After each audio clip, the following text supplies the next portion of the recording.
No black cats, just straight facts. Triple P certified. Listen, we can talk about odds all day. It doesn't matter what the odds are. It matters what's gonna happen.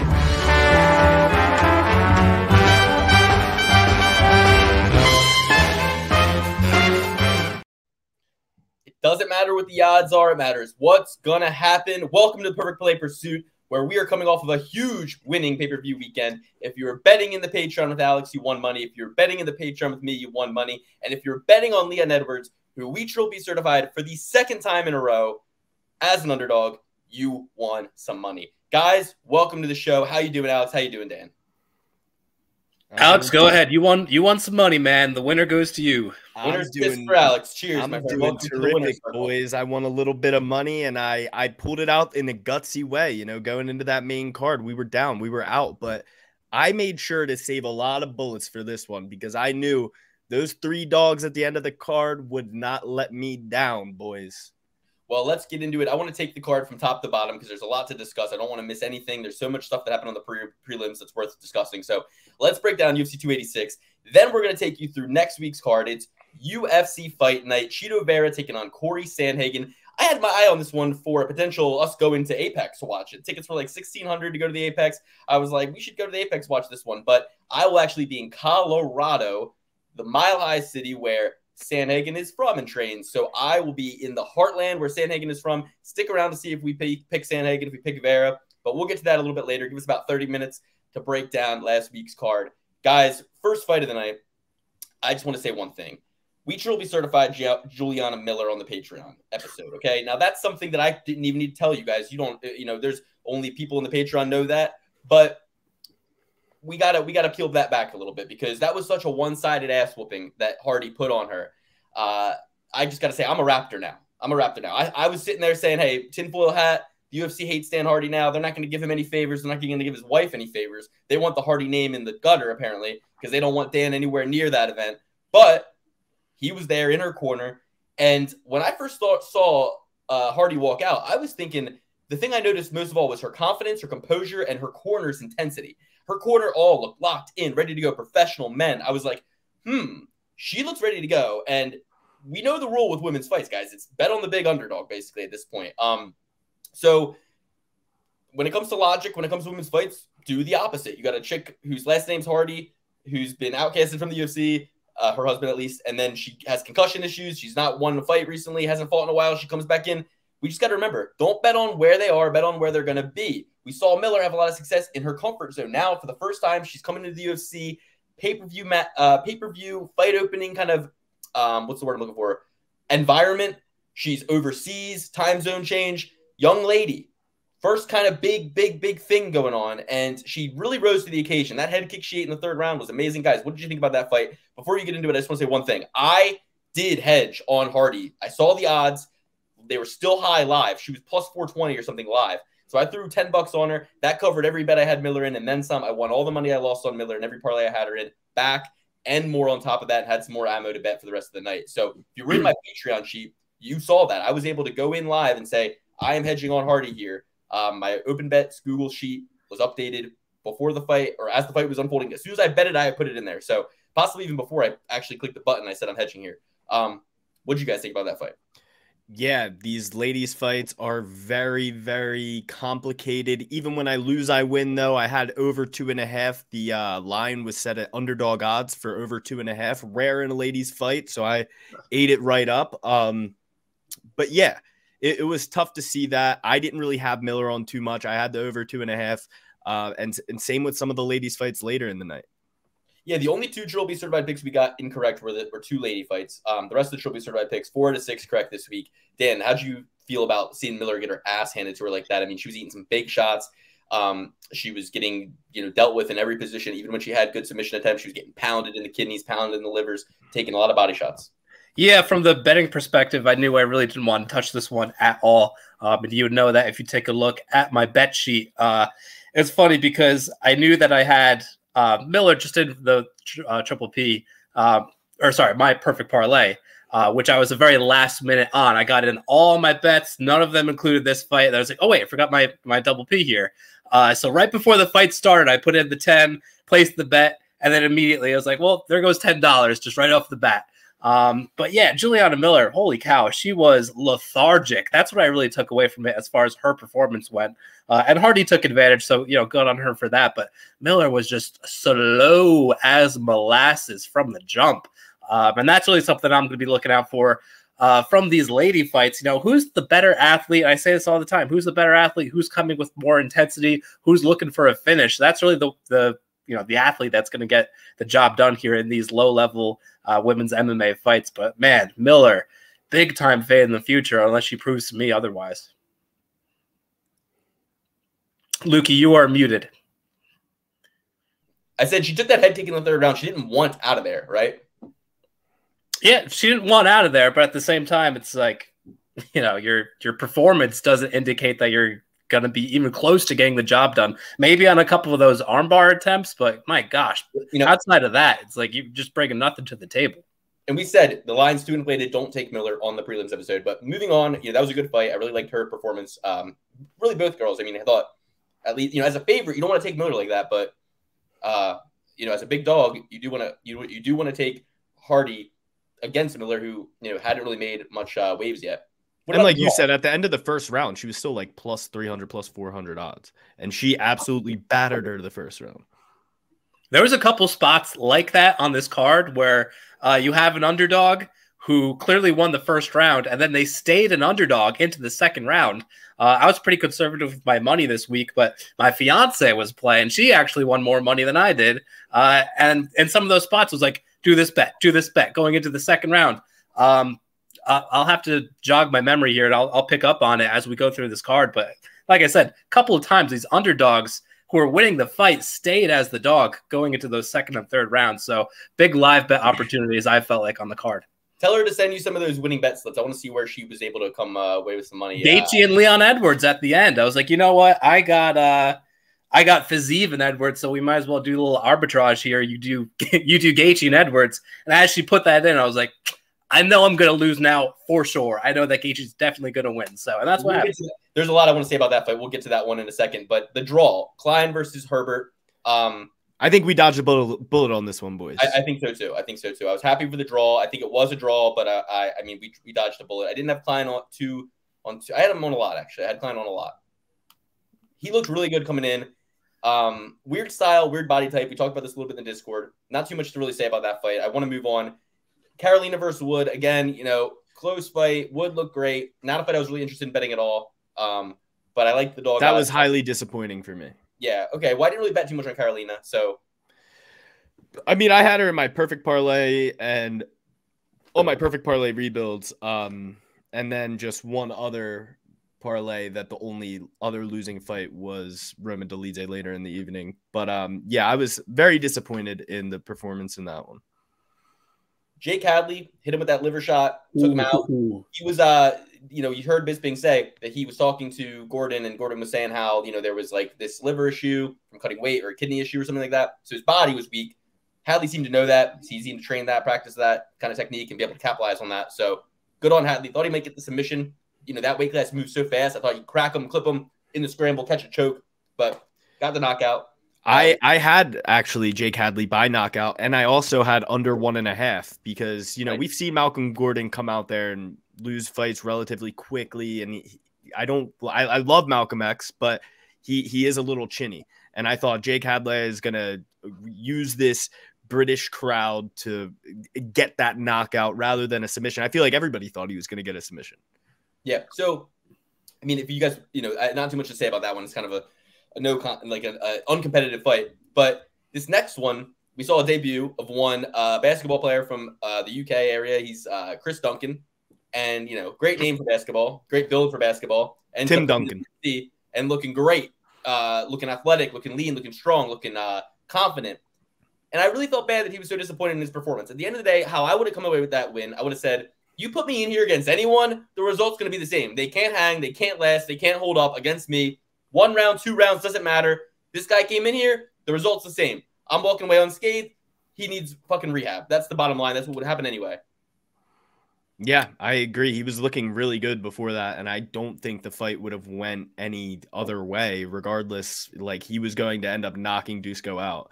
He keeps that chin a little too high, and that dude Duncan is powerful. It was kind of like that Carl Williams guy. When you see the picture on Tapology, they don't look as big and strong and mighty as when they get in that cage, and then you see them against their opponent, and you're like, holy shit. How could I have ever taken that guy? Which I didn't. I took Duncan. Didn't you guys take Dusko?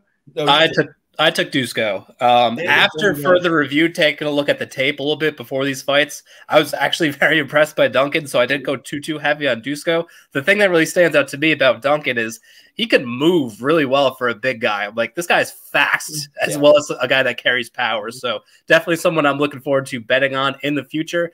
Dusko, man, I have no luck with this guy. I do still feel like he's got some intangibles to bring into the cage, but gosh, when you're going up against a guy like Duncan, he just looks, again, like Juliana Miller, lethargic in there compared to Duncan. So, and it's a frame issue. He's very square, boxy. His head, he doesn't get his hands up high. He doesn't have any good Philly shell. He's there to be hit, right? There to be hit high, there to be kicked high.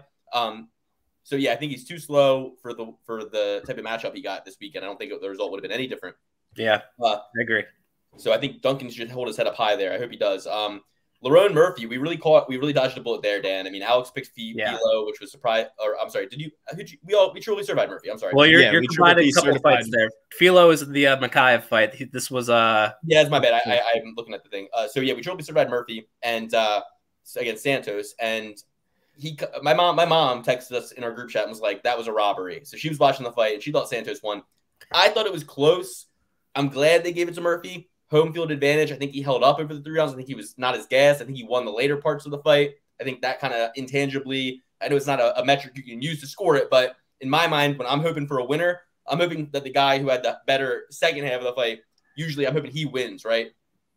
But it was a short notice fight, and this is exactly what I expected. Santos to come on strong in the beginning, Murphy to get tested, but he's a professional, he's quality, he rose to the occasion. Yeah, that was probably fight of the night. All right, if you take away like the Gaethje fight, I thought that was a hell of a fight. So fun to watch. Santos is a dog. I mean, that guy had a great poker face. He got some shots landed on him by a guy that we know, and Lerone Murphy can really stick it to a guy. And he just kept moving forward. The grappling was there. The wrestling was there. He could strike. He could do a little bit of everything. I wouldn't call it a robbery. It was definitely a super, super close fight. That's what made it so awesome to watch. But I do agree with the decision. I think Lerone Murphy landed the more shots that like actually were significant, as we say in the fight game. So no robbery there, in my opinion, but definitely super close and definitely someone I'm looking forward to betting on both ends of this thing, Santos and Murphy. I love when you can come away with 2 picks. Yeah. Yeah, I was super worried going into the decisions. I didn't necessarily think it was a robbery either, but I thought that could have went either way. That was an absolute dogfight. Lerone Murphy gutted it out, and it's good to see him get tested like that. I'm excited to see him fight again in the future. Well, you said you were nervous. Nothing made me more nervous than this next fight, Muhammad Makayev. There was a lot of talk on this podcast in the prelims episode about Makayev. Alex wanted to fade him a lot. He doesn't really think he's all that he's hyped up to be. I believe in Makayev. I like Makayev. And I will say, going into round 3, I was a little disappointed. I was like, this guy, he's a finishing type of fighter. You want to be able to pick him by finish. I did pick him by finish. I had him in parlay to the tits by finish. And I'm sitting there in the 3rd round like, man, he's not going to get the finish. Bro, when he got caught in that knee bar, there was a part of me that was like, all right, at least – there was a part of me, my evil side was like, you know what? My bets are going to lose, but so is Makayev. He's going to lose too. Okay. Dude, I had a come to Jesus moment because he changed my heart. He like Saul on the road to Damascus, Makayev touched my heart and changed it. He said, why, Luke? Why do you persecute me? And I changed my name. I'm now, I said after that, I said, Muhammad Makayev is my hero. He is a heroic man. To have your knee bent like that and not tap out when the alternative is your knee being right angled in the wrong way, and to not only escape that, but then to get the finish that I needed him to get for my bets to continue. I will forever be a Muhammad Makayev fan. If I see him, I will tell him you're a hero. If he never fights again, that was the type of performance that I want to see in the Ultimate Fighting Championship. And we'll get into dude. He limped over to the cage to climb up. He limped over to the cage, climbed up top, and threw his hands up after the sub. Like he is a badass dude. I mean, we see that he can do that, but I'm still just not very I'm not crazy impressed by his game. I'm really not. I feel like he comes up and starts fighting some of these better guys in the division, he's going to get stopped. And I mean, yeah, he got out of that knee bar, but he's going to be out of commission for the next at least 8-9 months. Hey, he's 22 or something. That's going to make him more dangerous. What? Tearing every ligament in your knee? How does that make you more dangerous? I understand a titanium rod in your shin, but other than that, he's going to rehab it. He's going to recover. He's going to get back in the gym. He's going to improve. He's going to have a nice long break. He's not the type of guy to get broken from a break. He's not the type of guy to get ring rust. He's going to come back. But he's the type of guy to get injured in the cage, and the UFC wants him to get a surgery so he can turn around quick. And he's like, no, I'm just going to rehab it for the next 8 to 9 months. Well, that's good. I think if he takes a year off, it's fine. I don't really think it's going to matter, to be honest with you. If what's her name, the chick, Tatiana Suarez, can come back after 3 years and a knee injury and a hip injury and a back surgery, or whatever the fuck she had, then I think Muhammad Mokaev can do it too. I think he'll be fine. Dan, so in that fight, we picked Mokaev. What were you thinking going through? Were you celebratory? Were you happy? What did you think? So this was how confident I was going into this fight. This was my beer run break fight where I missed the first 2 rounds. I'm like, oh, got this in the bag. Minus 850 favorite. We're doing pretty well in the parlays. I actually had, what are they faces? Klein and the other British dude, forgetting his name now, Herbert. I had both of those guys, right? I had a lot of parlays with both of those. So I was in a really good spot with that draw. Had a ton of parlays still open. All of them have Mokaev. Great. Go for the run. Come on back. And I see him in this knee bar. I'm like, this is the bet gods just putting their wrath upon me for thinking I had it in the bag. Of course, he comes out of it, gets the finish. You have to think, for as far as like the psychological aspect of Philo, to put someone in a submission like that and not get it.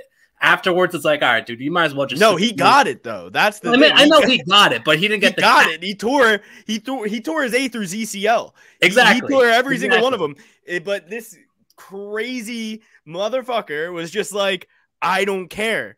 And imagine being in that position and still not to get the tap. It's over at that point. You just submit yourself. Be like, all right, you could just take me out because that was the best shot I got. If I can't get it there, I'm not going to get it at any point in time. So that's why there's nothing like a choke. That's why there's nothing like a good old fashioned choke. It doesn't matter how tough you are, the brain turns off. That's true.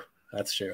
Yeah, for sure. And you know how I feel about leg locks. I mean, Muhammad Mokaev, he's like I said, you go for somebody's leg, you're not going to kill him. You made an enemy for life now.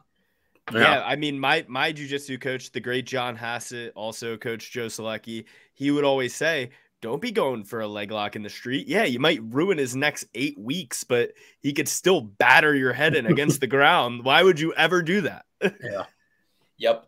So amazing fight. And, it's kind of interesting just to what I want to touch on, and we'll get into this a little bit later, but I guess we can take a little break now and talk about it. So you got guys like Bilal Muhammad, and they're calling for the title shot now, right? And Bilal Muhammad, you were in there against Leon, okay? You were in there against Leon. TKO. And just like Dusko, you didn't last. You know what I mean? You lasted 2 rounds, but you found a way out. You literally cried. It's mind-blowing, the lack of self-awareness some of these fighters have to come out and call some guys bitches or saying some guys are sitting out or opting out of fights. You literally opted out. You were in the fight. You opt out. You had a good eye that you could have fucking fought out of, and you said no. You said no mas. That's what you said. No mas. There is now a UFC fighter under contract who is blind in one eye. Yes. How does that make you feel? Hey, Bilal Muhammad, how does that make you feel? Your eye was fine hours later. Your eye was maybe days later, but your eye was fine. I think hours later you could see out of that eye. This guy can never see out of that eye. He's coming in there with that. Bisping came in there with that. What's your excuse? I don't. What happens if that one eye swells up? His excuse was, I know that since I did them a favor and since now I'm the victim, I'll play the victim and I'll get a nice cushy desk job and I'll get to go to some bodybuilding competition and sit there and sign autographs to 3 people and the UFC will pay me $4,000. It's like, get real, get out of here. And guess what? Dana White agrees with me. Dana White agrees with me. He might not come out and say it, but he said it. because he gave Bilal Muhammad Shavkat Rakhmonov. He sent a hitman in there. He said, you ain't getting the title shot. Colby's getting the title shot. You're getting Shavkat Rakhmonov. Did you see what Bilal said? Yes. What did he say? But tell the audience. Colby's only getting it because he's white. Oh, that's what Leon's saying too. He went on Ariel Helwani's show, and him and Ariel Helwani had a great little moment where Ariel Helwani gets to pretend he's not Canadian or something, and he's he's one of the he's also it's crazy. He goes out and he tells. I didn't watch the interview, but I saw the headline, and it was Dana White privilege is real. It's like, guys, Colby Covington fought Kamaru Usman for 10 rounds. Okay, he's beat George Masvidal. So in what world? I actually have the dates here too. Let me. And on top of that, he was the backup fighter for this fight, and apparently he came in on Thursday, weighed in on Friday, and said, "Didn't this weight like a one Anthony Smith, who will probably also have something to say about this. Who will probably also have something to say about this on his little show. He'll probably also have something to say about this." But came in, made weight. He said he was 18 pounds over flying in on Thursday. Cut 18 pounds, made the weight. Yeah, he had to take his trousers off. Yeah, he had to drop trowel. No big deal. Still came in, did his job, and Dana White said there's no way, even if Jorge Masvidal goes out there and knocks out Gilbert Burns in 10 seconds and calls out Leon Edwards, is he getting that fight? He said Colby Covington is definitely the next one. So, next one. Mr. Edwards, the champion, fought Rafael dos Anjos on July 20th, 2019 at UFC on ESPN 4. Then he was offered the fight against Tyron Woodley. We remember this, right? The main event over the pandemic, the one that I believe Burns came in and took, right? He was offered that fight, and he didn't get on the plane. For whatever reason, Leon Edwards didn't get on the plane, okay? So the answer was not Dan Hardy came out and was like, stop the flight! Stop the flight! So then he was scheduled 3 times with Khamzat Chimaev before he got the no contest eye poke against Bilal. So my point is, between the Rafael dos Anjos fight in 2019, he went a year and 8 months before he fought Bilal Muhammad, okay? Then he fought Nate Diaz. Then he fought Usman, and lost to Nate Diaz. Let's not forget that. Diaz, but fine, whatever. So my point is this, guys.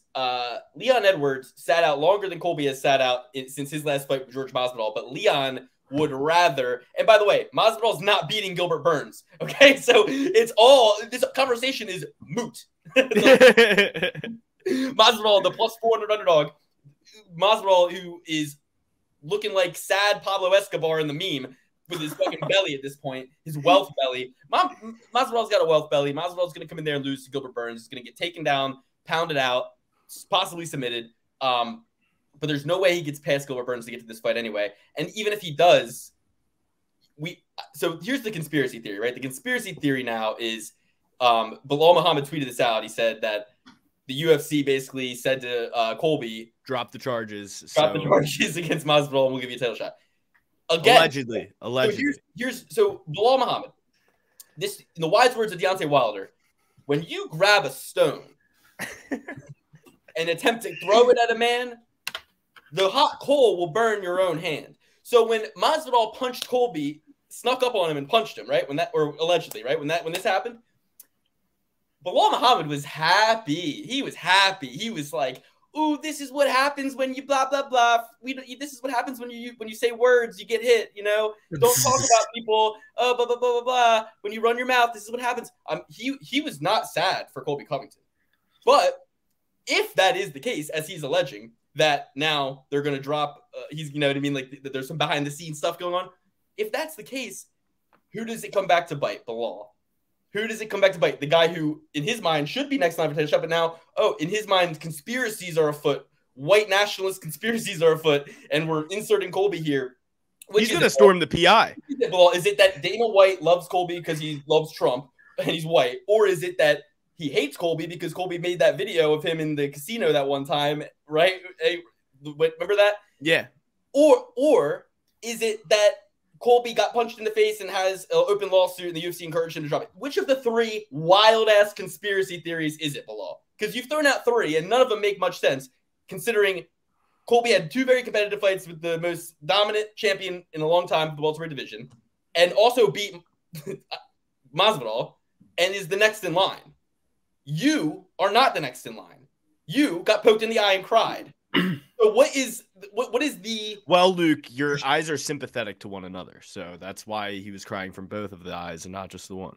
Let's go back and watch it. I want to see if that other eye was twitching too. I want to see if that your eyes are parasympathetic. They are, but it was. I don't believe it was doing what Jeremy Stevens' eye was doing. You know what I mean? When he got poked by Yair, I don't know. I don't remember it that way. I don't remember it that way. So here's my thing, guys. I don't care. Muhammad Mokaev found a way to win. Bilal Muhammad didn't. It is what it is, and he doesn't. There was a kid in a college basketball game who had his eyeball ripped out of his head. What? Yeah, I don't look it up. It's very. Did he continue playing? It's hard to watch. I don't think he continued playing. I don't think he would be allowed to. But yeah, I think he got the eyeball back in, and I think the eyeball is fine. I think the eyeball was not compromised. I think he just popped that thing back in and was like, "All right, it's the third. It's the second half." Sorry, I forgot. In college basketball, they play halves. So it's crazy. The accusations on Colby and the media machine running with him is just so crazy. But we move on. Patterson got absolutely flattened by Ajmaz, and if I had seen Ajmaz, if I had seen him and his whole if this wasn't two debutants, I probably would have picked Ajmaz. If I had seen them both before, right? But Dan, let's not even talk about this. You picked Ajmaz. My God, the Red Fox coming in with knockout of the night by far. Sam Patterson, not very good, man. I mean, I think his claim to fame is his cardio and being 6'3" for a lightweight.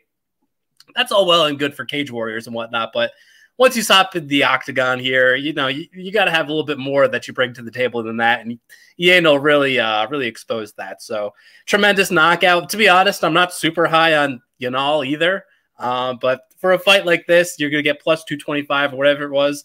Yeah, that's definitely the way to go here. So let's not let our politics get in the way of sound judgment, Alex. Okay, run away from the camera, run away from your faults here. I just don't even think we should talk about this fight. Can we talk about the geopolitical state of this nation right now? That's what the people want to hear. A lot of people are saying that it was a late stoppage. Even John Anik said that he considers Mark Goddard the gold standard, but he said Mark Goddard absolutely sucks, dude. Mark Goddard is terrible. He is the worst ref it's hard to determine because they're all just so bad. It's really, really tough to say. It's a thankless job. Come on. No. Let's not go there, Dan. It's very thankful. It's very the way that people talk about these refs, the book deals they get. It's very thankful. But I will say the ref. Who was the ref in the fight? Jai Herbert versus Klein. He took the point away, right? Yeah, I think that was like a not known guy. Even my fiance was like, "Who's that? Who's that?" I ref? like him. I'm like, I don't know. He kept control. He was in charge the whole time. I enjoyed that ref. And I don't care that it was a draw. I don't care that he intervened. I don't care. There was no nonsense. Yes. But yeah, what Anik said was that how do you give a newcomer, a debutante in Patterson, more of a leash to recover than Israel Adesanya against Pereira, who's still on his feet in the 5th round of a championship fight, right? It doesn't make a lot of sense. The discretion is inconsistent and at best, right? I guess. I don't know. I didn't think it was a late stoppage. Maybe I have to see it again, but to me, it just happened all so fast. The guy hits him and then hits him again, like in midair. It's like, what do you want the ref to do? Stop it while the guy's like still falling back? No, he took like 16 hits on the ground right after. I counted. I rewound it and I counted. He dropped them and he landed 16 unanswered shots. On the 16th, he put him out completely. The 16th was right on the jaw, and that's the one that knocked him out cold. All right, so there was a perfect stoppage. That was the one that knocked him out cold. No, because Patterson's sitting there wrestling ref. Patterson's out there trying to wrestle the ref for the next 5 minutes. He couldn't get up from the stool. He couldn't even get onto the stool. He was trying to fight everybody there. They had to get his coach in there to calm him down. Everyone reacts differently to a knockout, That's also got knocked out 4 times in that sequence. If I wake up out of sleep, I'm gonna freak out if a bunch of people are surrounding me. You know what I mean? So if you get knocked out and people are surrounding you, and you before being knocked out were in a fight, it's kind of and you pissed your pants, and there's piss in your pants, and you're like, get off of me, get off of me. I'm saying it's kind of interesting that there's not more of that happens because it's like when you wake up out of a knockout, would assume that you would kind of go right back. Maybe it wasn't as bad because he went right back to what he was doing before he got knocked out, as opposed to some guys, they can wake up from a knockout, they go, hey, when's the fight start? Is it in a week or is it in a month? I don't even know. You know what I mean? Dude, there was a bad one in UAE Warriors. I think it was pretty recently where the guy's like kneeing the ref. Like he's actually fighting the ref for like a good solid like 30 to 45 and the ref seconds. guillotined him, right? No, he didn't guillotine him, but they had to get like extra security in and like all the coaches and stuff. It was bad. You guys should check it out. Yeah, you can't hold people accountable in situations like that. Like if there's a mob and there's a fight breaks out in a mob and people start participating in this fight, I don't know that you go back and look at the security camera and charge every single person who threw a punch in the mob fight. I think what you do is you say that's the Gestalt principle, that's mob mentality. You move on. You say people get caught up, guys. It's like temporary insanity. There was a big high school fight that happened in Louisiana recently where they made like 50 arrests and there was like 200 people brawl. And I'm like, guys, you know, these are kids. Their brains aren't fully formed. And a fight breaks out. You can't really control yourself in a fight or flight moment. You know what I mean? You can't control, especially if you're a fighter with, you know, who's used to that sort of response pattern to that sort of thing. So, but yeah, Mark Goddard, he's very inconsistent. Duncan versus Morales, great fight. The wrestling in the third round sealed it for Duncan. And Morales kind of allowed that. I'm really surprised in such a close fight that he would allow that. He really gave it away in that last round. But he's the older fighter, a little bit more weathered, more war-torn. He looked really good, but if you can't get a debutant like Duncan, I don't really think you have a place in the UFC. I don't expect to see Moraes again. Yeah, both those guys seem to be like they do everything pretty good. Nothing exceptional, but they do everything pretty good. And so in a moment like that, it goes to the younger fighter who's got a little bit more juice. That's kind of how I broke that fight down. So, same. Yeah. And the guy with the better chin, he's from Scotland. I was like, Moraes can hit him with the kitchen sink. He's not going out. Yeah, he seemed like that. And the over was a great play in this one. I feel like I've been able to capture a lot of lower weighted guys. And you know what I mean, guys, not like getting these heavyweight odds in terms of over under like 1.5 rounds. People can last 7.5 minutes. Like that's not too hard at welterweight, lightweight, featherweight, you know, and the list goes on. Some of these people can last a lot longer than that. And just because people are getting a nod or a rub or something of that nature and they have a lot of knockouts doesn't mean that they're going to continue to do that on the biggest stage they've ever been on in their life. Exactly. And it's like a stock. You got to buy low, sell high. So we win, knockout, knockout, knockout, knockout, knockout. But now it's getting tested. You're testing the stock now at a new threshold. And it's the highest threshold it's ever been. It's kind of like what we're seeing in the markets. Like you see what's called it's like a pressure test. It's like, will people buy at this price? And because of the recent history, it was like, okay, here's where the buck either continues or stops. And guys like us can know, okay, there's a lot of intangibles in making your UFC debut. There's a lot of veteranship. There's a lot of things Morales can do to keep himself in that and make it competitive. So great call there. I was 4-1 on over-unders in this card. And the only one I lost was the Nelson versus Barberena. And at that point, I hedged and also put in the under. So if you think about it, I'm 5-1 because I had both sides of one. Yeah. We had 1, 2, 3, 4, 5 underdogs that came away with it this week out of a 14 fight lineup, 1 draw, 15 fights, but 1 draw. So, you know, if you had got those 5 dogs on, especially, you know, Hardy, especially Ajmaz, especially Edwards. I mean, you could have really made some serious money on a perfect parlay this week, but and I think it was easier than we made it out to be. There was only 1 fight. So wait, we'll just talk real quick about Jack Shore. Horrible first round, but. And Luke, you know, this is one where the odds makers got it right, where Makwan Amirkhani was still the underdog after definitely winning the first round and then absolutely guessed. Because I saw that Makwan was like still 200 plus 200, 300. I put a little bit of money on it as just like a little side thing, just in case Jack Shore didn't pull through. But yeah, absolutely guesses in the second round, which is kind of on par for Makwan. But once again, my over-under bet hits. I get over 1.5. This is a lightweight. I feel like the guys don't have as much power. It's a lot harder to put somebody away at that weight, especially so early into the fight. And I was confident that at least Makwan Amirkhani would have a good first round and then be able to parlay that into at least 2.5 minutes into the next one. Dude, it's so crazy that a guy at 145 pounds, who's a professional athlete, gasses as bad and as consistently as Amir Khani does. He literally only has 5 minutes for every single fight that he's ever in. Gasses out busy every being a single sexy time, boy. second round. What's that? He's too busy being a sexy boy, a playboy. He is quite sexy. He walks out. He goes to casinos with women. You've seen his Tapology picture. I've seen it's the not picture. him. It's not him fighting. It's 4 women draped around him with poker chips all around him. It says 1,001 words right there, right in that picture. So that's all you need to know. It's the same reason you don't see a ton of guys from Alaska or Hawaii succeeding, because in Hawaii, there's volcanoes and shit to worry about, tsunamis, and also fun times at the beach to have. Like, there's other things to do in your community besides get your ass to the gym. In Alaska, not a lot to do in terms of like fun, but you got to plow yourself out of the fucking snow sometimes. You got to fucking, scrape off your windshield. It's like there's a lot of things keeping you to get to the gym. For a guy like Amir Khani, a lot of women between him and that gym. A lot of women. I wonder what's going on in Finland. Is that a poppin' place? There's stuff going on that's really keeping him that distracted outside of the lovely ladies? Beautiful women in Finland. Exactly. Beautiful women. It's easy to get to other places from Finland, I think. I don't know. Isn't there a rail system in Europe that connects all these countries? Well, I don't know. That's Finland is close to Sweden and one other one that's like right there hanging down. Switzerland, probably. I think it's Switzerland, yeah. Yeah, and that's cool spots. Cool spots to go. A lot of luxury. So This next fight broke me as far as all my parlays that were active at this point. I had a lot of money on the line with this one. So Vettori versus Doladeze. I mean, simple as this, I scored it for Doladeze. I thought he won. Listen, shut up. To me, if you are throwing kicks and your opponent is still marching forward and is unaffected by them, doesn't matter how red his leg gets. If it doesn't affect him and you're bleeding from your face and your offense is stifled and he's coming forward to you throwing damage at your head, that weighs more. It weighs more, guys. That was the Italian job right there. What's that? Nick Cage, Matt Damon.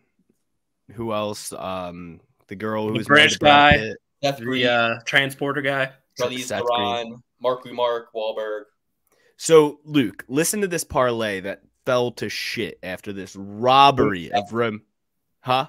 Is it Mos Def in that movie too? I think he might be. But listen to this parlay that would have hit if Roman didn't get robbed. Over 1.5, Duncan versus Morales. Over 1.5, Shore versus Mirkani.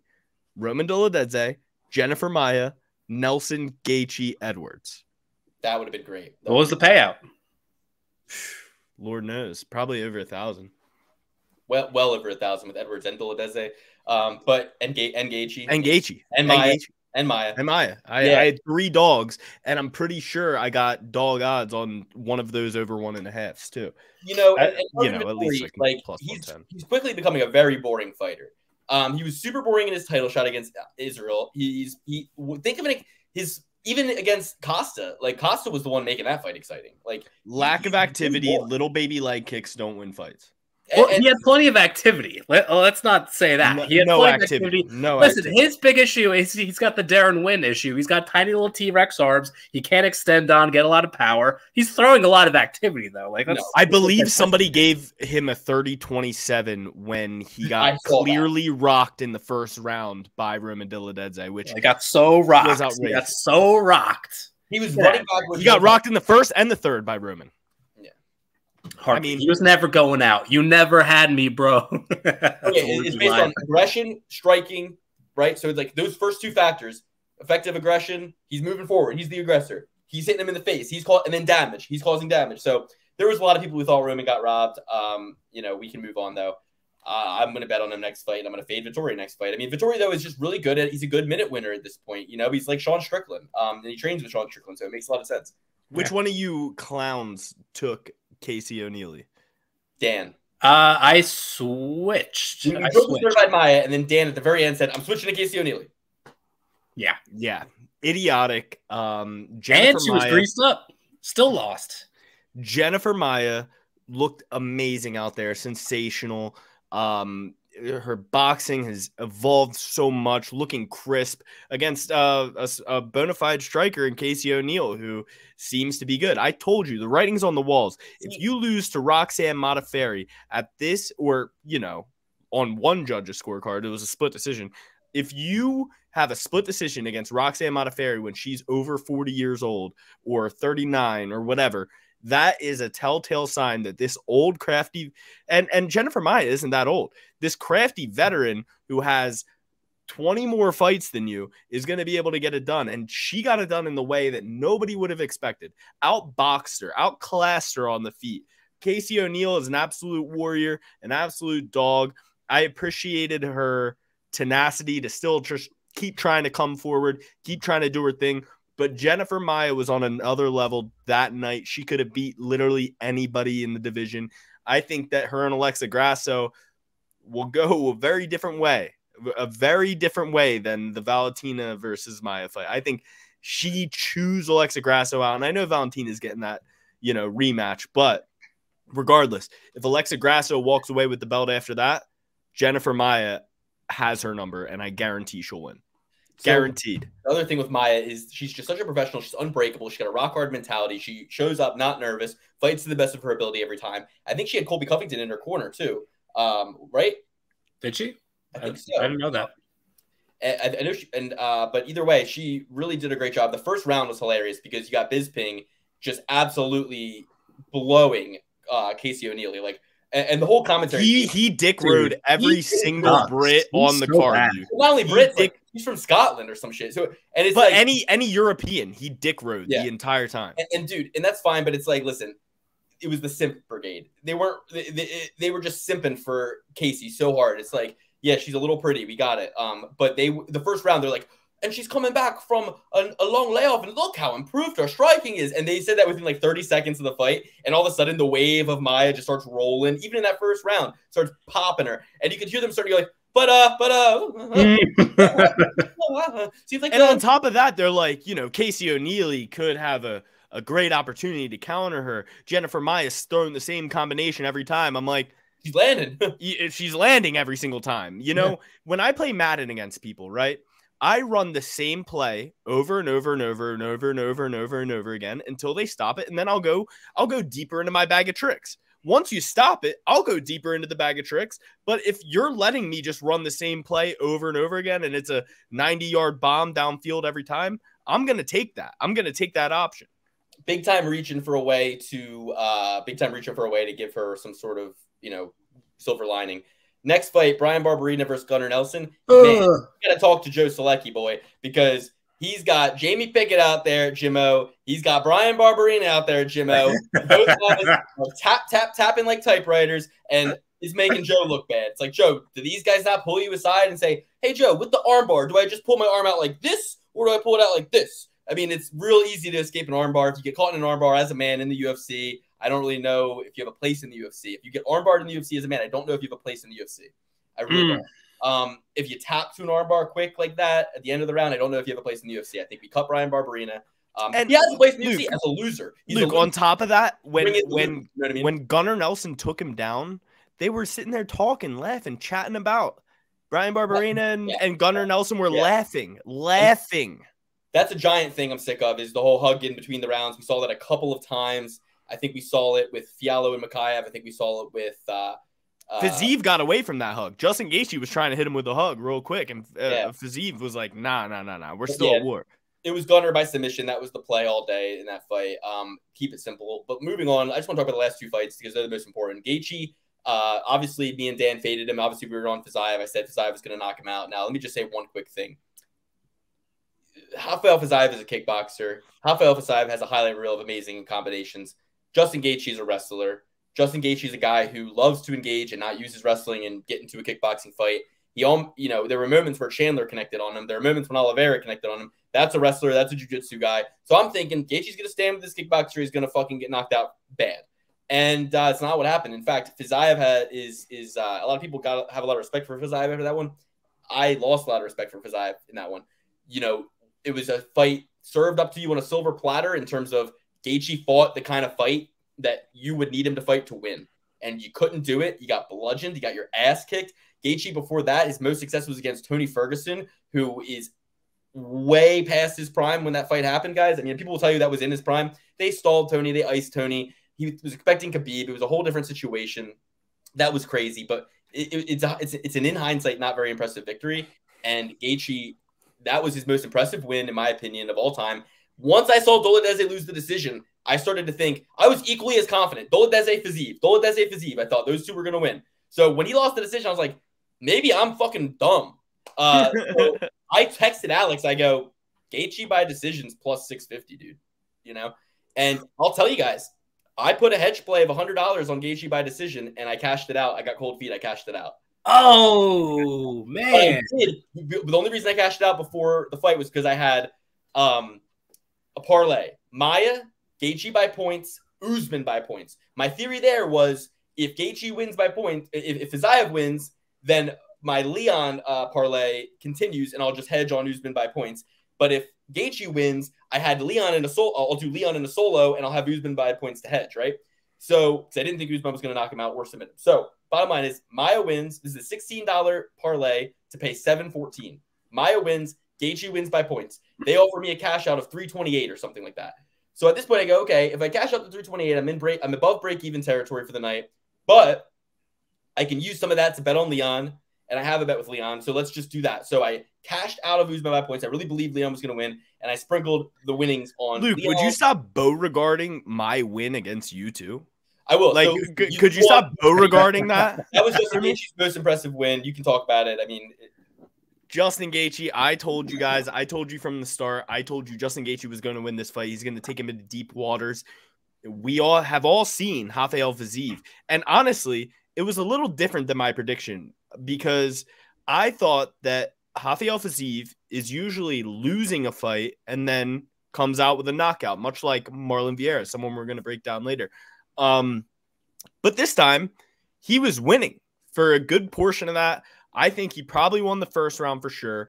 The second round was a bit up in the air because he kind of rocked Justin Gaethje like midway through, but Justin Gaethje started just pouring it on him. And those leg kicks, Luke, you know, we talk about little baby leg kicks. Those were not little baby leg kicks. they were not. Those were leg kicks that end someone's night. That's like Tyron Woodley versus Carlos Condit leg kicks.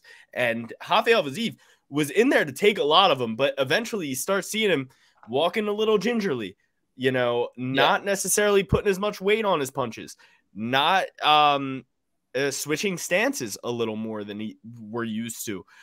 So you could tell that the leg kicks were bothering him. And then in that final round, Justin Gaethje absolutely pours it on. That could have been a 10-8 round. Like he absolutely destroyed him in that last round, battered his face. Although he was bleeding since the first round, that last round, Justin Gaethje cemented it. And guess what, Luke? One of my parlays that won was Justin Gaethje over 1.5 and Leon Edwards right after that. I called it from the start. Everybody was saying this is going to go under 1.5. I didn't believe them whatsoever. Justin Gaethje's too tough. Rafael Fiziev is too tough. They're at a low weight class. Like I was talking about earlier, you need to capitalize on these. You need to capitalize on these over-unders when they're giving you a low weight class and they're setting it at 1.5. And I told you guys from the start, Rafael Fiziev is not going to be able to keep up with Justin Gaethje's pace.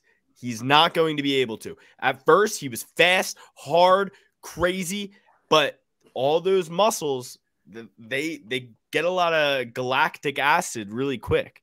And you know, you said something smart, but there's one other thing that you didn't mention, which is that when you have two great strikers, and Gaethje, I guess you could call him a great striker at this point. I didn't view him as that way going in, just because it's not his base. But when you have a solid base, I guess you can spend most of your professional career improving that striking. So he's gotten to a point where he can strike pretty well. And when you have two great strikers that are power hitters that knock people out, but are also tough. We saw this with Chaos Williams versus Michel Pereira. We saw this with Derek Lewis versus Ngannou. You put guys against that knock people out, they get a little hesitant because they understand and respect each other's power, and they're also competent. They're good strikers. They're skillful, so they don't get caught as much. And that's where you get those decisions. When everybody's like, no way this fight could go the distance, that's where you got to find them. The over-under was the easiest play on that entire thing. I had it in a bunch of different parlays. Some of them crash and burn. One of them crash and burn with the Nelson over-under. The only one I got wrong on the night. But I hedged on it. Yeah. You know what I mean? I hedged on it. I took Gaethje because he's a dog, and then Leon Edwards. My two winning parlays were Maia under 2.5 on Nelson Barberena because I realized that I was sitting to win a lot of money on that one. So I wanted to hedge out a little bit. So I took the under, even though I had the over on a different one, because there was no value in taking Gunnar Nelson when I knew he was going to win. And then I took Gaethje, and then I took Leon. And then the other one was Gaethje, over 1.5, and Leon. And that's how I walked away with $700 this past weekend. And I had another bet with Gaethje and Leon, but I chose to cash that out because I had 3 parlays that all ended with Leon. So I didn't want to put my nuts on the table that much. But I did have Gaethje decision, but that was also parlayed with Usman submission, which got a little close there for a second. I thought he might get it. And I was like, if Usman wins, he better win by submission. Man. My four winning bets were Hardy in the hedge at the beginning, and I used a free bet on that and made some money with that. So Hardy on the hedge, Jennifer Maia, and Gaethje as a parlay, cashed that one out before it got to Usman. And then I had and by the way, the $100 bet on Gaethje by points was posted in the Patreon, and I didn't remove it when I cashed it out. So if you guys tailed that, you won it at least. And then Leon by points plus 500. So those were my winning bets. I came away all in all about $450 in profit. Coming off last weekend where it was about $1,250 in profit, we're up rent money. We're up $1,850, $1,650, $1,700 in the last 2 weekends. If you're betting with me in the Patreon, that's net, guys. That's net. Okay. So if you didn't lose as much as I lost in the fights leading up, then you know what I mean. You're in the money even more. Guys, Dan, I got a question for you. You guys are good at betting. This is what I gotta say. You guys are good at betting. You're good at picking, though. I feel like I'm not bad at breaking down these fights, having a good pick. I'm obviously in first place as far as picks go, but I ain't winning jack shit when it comes to the bets itself. Like, I suck at the actual betting aspect of this because I do crazy parlays. I don't do any parlays that are like less than 11 fights. So I feel like you know what I did this week? I put my initial bets in with a quarter of the roll I was willing to play with this week. I put a quarter of the bets in with that, and I saved a lot of ammo for later in the evening because it's a big pay-per-view. I'm going to watch every single one of these. I want to make sure I'm still in the game. So I took a quarter of my bankroll that I was willing to play with, put those bets in to start the night. So I was, I'll be honest, I played with $200 this weekend. I put 50 in the first, and then my parlays start falling apart. I always put $1 bet on my perfect parlay rebuilt, always, just like clockwork. As soon as one of them lose, put another one in for $1. You know, it's like $500 at the very least. And I made sure I had enough guns in the bullet, and that's what you got to do. But Dan, I have a question for you. Yeah, who is better than me, giving 3 underdogs to cash out at the end of the card? 4 fights left. I give you 3 dogs, and then another parlay. I give you a dog, and a same game parlay. Dog over 1.5 was dog odds. So who is better than me, Dan? Alex and the viewing audience, read my lips. Nobody's better than you. Nobody. And except for when it comes to, right now it's a neck and neck race. Me and Dan are tied at 273 correct picks at a 432 given. The Trophy certified picks are at 161 out of 224. That is 73% accurate in year 3. And Alex, me and Dan are tied for first. Alex is in second, just 3 picks behind both of us, 270 out of 432. If I played with the money Luke played with, I'd be a millionaire. Yeah, I mean, Alex does about 10 times less bets than me in a lot of these situations. But, with me, it's like I'm a vibes better, and I'm realizing I need to actually get in and start to see how these fights are playing out a little bit and see which way the wind's blowing. And then I can kind of get my head over the hill and kind of see what I think is going to happen throughout the rest of the night. So what I'm going to start doing is very little big parlays. It's going to be the perfect parlay, a 6-fight parlay, but that's a $50 budget. Like Alex is saying, that's a $50 budget across 5 or 4 big parlays. Then once those get going, you feel the way the tide's turning, baby. You get that other $150 so that you have, hedge out opportunities, right? Like if you're coming up where 5 out of 6 of your legs have hit, and now it's the 6th leg and you got a favorite, throw 50 on that underdog to win back everything that you would lose if you would lose. Now you're resetting, right? Now you got all your money back. So it's like, okay, new game. So now you just build another parlay. But the other thing I'm looking at is prop-based parlays that include a dog or a stable slight favorite and then a big prop like Leon by decision plus 500, Gaethje by decision plus 650. These are what I want to look into getting my hands on, because to me, that's how you make big money with less risk. It's knowing how they're going to win and pairing them with somebody else, and boom, two-leg parlays. The over on the Gunnar Nelson fight held me back from probably $3,000, $4,000 worth of winning. Man, that's the trajectory I'm looking to go on. Those kind of bets. And that's why I took the other side. I was like, oh, I have nothing to lose. I'm putting $10 on this to win $700. You know what I mean? Yeah. It's the way to go. And then sometimes you're even rooting against yourself because you're like, okay, if my guy wins, I still have 3 more legs in this parlay. But if my guy loses, I win $300 right here and can redo those parlays. But at least I know I'm not going to be disappointed later because I'm already breaking even, right? So that's how I kind of felt about the Gaethje decision and that's how I felt about the Gaethje submission and the Usman submission. If I got both of those, that would have been like $1,100 right there. Boom, easy. So listen, take everybody through the main event. I'm going to go pee real quick. Yeah, so the main event, spectacular fight. But I think there is something worth mentioning. You know, there was a point deducted. There was a lot of fouls in the fight. We did see a lot of fouls. Dan, walk me through how you felt going into that decision. I felt like Leon had it in the bag. Even with the point, it just felt like, you know, even if it weren't in England, it just... You know, he pretty clearly won in my mind. I mean, I really had no doubt going into the judges' scorecard that Leon was going to win. And I feel like going, you know, like into the future here, those kind of fights where it's a longtime champion loses by a big upset, right? We can think of Valentina here.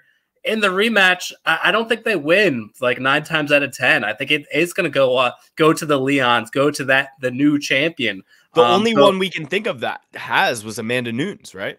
Or GSP, right? GSP and Matt Serra.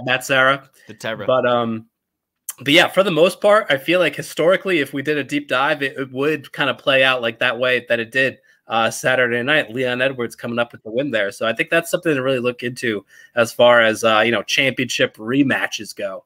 Especially by knockout too.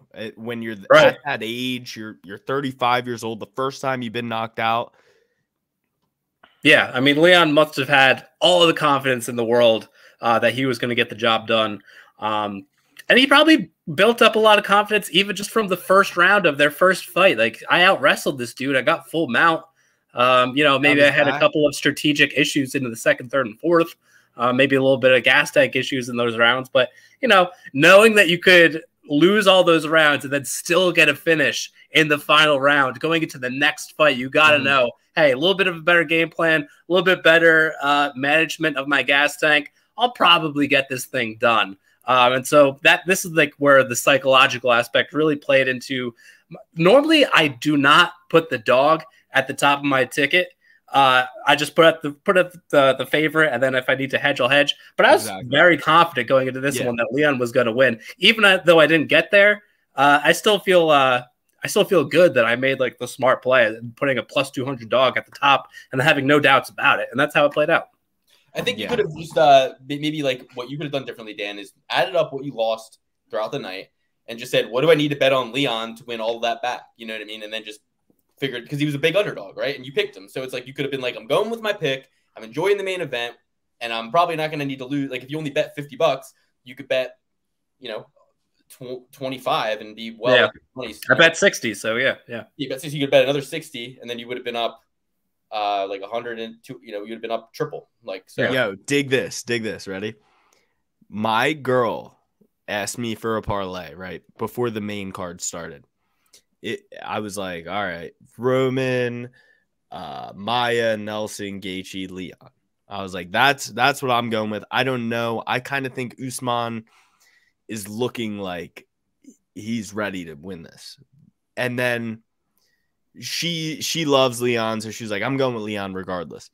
After the Roman Dolavedze fight, she switches to Kamaru. So she goes from that's a perfect parlay if Roman Dillard, like $1 to win $500 because it had 4 dogs out of 5. Like it was nuts. And then she falls asleep, so she can't restructure. She was like, I'm about to put $200 on Leon Edwards. I know he's going to win. And I was like, hey, well, listen, I do not want to, influence your decisions, but I kind of think Leon's going to win, but I'm going to hedge on Usman if I have to. I've got enough money in the bank account right now to put enough money on Usman that I will break even regardless, like make sure I win a good amount of money. But she fell asleep. She woke up for the interviews at the end, and I found out that she didn't put the bet in after the Roman Dillard fight. I was like, oh, maybe I shouldn't wake her up. Her good luck juju of her winning every single bet is coming true. Wake her up. It was at like 6 o'clock at night. What was going on? I know. We ate some gummies and we ate some gummies, and let's just say she couldn't handle them. So I thought Leon versus Kamaru, I thought the fight was even going in round 4. I had round 1 Leon, round 2 Kamaru, round 3 I had as a draw. I thought Leon won, but with the point deduction, so I had it even. And then round 4 and 5, close, competitive, but I had Leon in both those rounds. Maybe I had Leon in every single round. Yeah, I thought the one with the point deduction was 9-9. I felt like he's been 1-2. Huh? I think he's been 1 round 2, and maybe 4 or maybe 4. But I think Leon. I don't know. I was in the Discord chatting with the boys. They were worried the whole time. I'm like, guys, if I'm being like completely objective here and watching this fight, I think Leon has won every single round. Usman has not been able to implement his game plan on Leon. All he did was rock him one time, and Leon rocked him in that round before. So that negates, and then you got to go to the, significant strikes and things of that nature. And I think that, like, a problem with even wrestling and MMA, UFC, is you don't really get scored on not letting someone take you down. So I picked Blanchfield as an underdog. I picked Jones as a kind of pick-em slight favorite by the time the line broke. I picked Davalishvili as an underdog, and I picked Edwards as an underdog. That's 1, 2, 3 out of the last 4 main events have been underdogs that I've picked to win. And then before that was, Volkanovski. Before that was Spivak. Before that was Hill. So favorites pretty much, but before that. So really great fight night. Enjoyed the card. Going to look forward to next weekend. Anything else anybody wants to say about the whole card in general? We won money, guys. Get in that Patreon. It's patreon.com/Perfect Parlay Pursuit. Really, this is where you can go. If you like the show, join the Patreon to support us. We're doing a year for $100. It's a discount. You get in there. You get all access. Like I said, I've won net total, $1,600 in the last 2 weekends for the Patreon. So you're welcome. That's 16 years right there for you. So get in there. Follow our open bet sheets. I make all the picks nice and neat for you. My picks, Dan picks, Alex's picks, PPP certified picks. I send you the open bet sheet links. I'm there for questions, troubleshooting, and customer service. Come on in. And I listen to the people. They say they want to Google Sheets. I make the Google Sheets for you. I don't just send my. They're all Google Sheets. They're all Google Sheets. Live sheets. So, but one thing I do want to say before we wrap up this recap is I really want to thank you guys. I was going on the Usman way. I was going to pull Dan and do the whole bet on the favorite, and then when the underdog comes up in the final bet of the night, the world's your oyster in terms of a hedge. But you guys talked me out of it, and I appreciate that. Beautiful. Well, let's get into this week's card. I'm going to start with the first fight of the main card, guys. It's going to be a good one. We got Albert Duraev, the Russian, taking on Chito Njokuani, 185-pound fight, the number 51 ranked middleweight versus number 30 ranked middleweight. So Chito Njokuani is the favorite here, 34 years old, 6'3", 80-inch reach, coming off of a loss to Gregory Rodriguez by knockout. That was only 5 months ago. He's going to have a 5-inch reach advantage and a 4-inch height advantage over Albert Duraev. He is coming off a loss as well. He had a doctor stoppage to Joaquin Buckley. His eye was swollen shut. You'll remember that fight. Him and Buckley were training partners before. It was a pretty interesting fight. This is a tough one, guys. I think it's gonna be pretty competitive. You got two really good guys who built up good win streaks, and now they're coming in. You know, both only 2 or 3 fights in the UFC apiece, but have made their statements. Njokuani knocked out Powerbar, knocked out Dusko, and then got knocked out himself. I like Duraev's knockout loss a little bit better. It's 8 months ago. He didn't get put out to sleep. It was just an eye injury. Eye was swollen shut. Before that, he beat Kopylov. Before that, he had a nice neck crank submission. I'm going to go with Albert Duraev, the underdog here, plus 150. It'll be the first underdog pick of the card. What do you guys think? I am on the opposite end of this one. I like Chitty. I don't mind the knockout loss in this circumstance because Duraev is a wrestler. That's one-way traffic. He's not going to do anything but attempt to get this guy to the ground. What I'm seeing in my mind's eye as far as how this fight plays out is Chitty with that 80-inch reach is going to be digging underhooks all night long, preventing the takedown, causing separation after the underhook, maybe getting some elbows off the break. But if anything, just, again, getting that separation and leaning into the jab. Super well-rounded fighter, even, striking, grappling, the whole 9 yards. The guy is, he's a seasoned vet. I feel like he's got a more impressive resume than Duraev. And I just like the fact that he could do it all, whereas Duraev is bringing one tool to this fight. And again, he's coming off of maybe not a knockout, but a significant amount of brain damage in his last fight. So going up against a striker, I think it does not bode well for him. I like Chitty in this matchup at minus 180, something like that. Okay, interesting. Yeah, you're tempting me. I mean, I definitely respect and like Chitty. I just don't know that I like him coming back so quick, and he's got those long legs. I just think that with a lower inch reach, he's going to be punching down. Duraev's going to be able to scoop him up, drop him, get a decision win. I think that's Duraev's path to victory is the wrestling. Chitty Bang Bang has been in this game for a long time, since 2007, guys, and he's only 34 years old, so he's not necessarily that old. His second loss was to George Lopez, and then Brandon Thatch. He fought Bobby Cooper. He fought Alan Jouban in his first 8 fights ever. So he has been on this circuit for a long time. Beat Max Griffin before Max Griffin was in the UFC. Beat Andre Fiallo in Bellator. Beat Melvin Gillard. Lost to Andre Koreshko, which is the champion in Bellator right now, correct?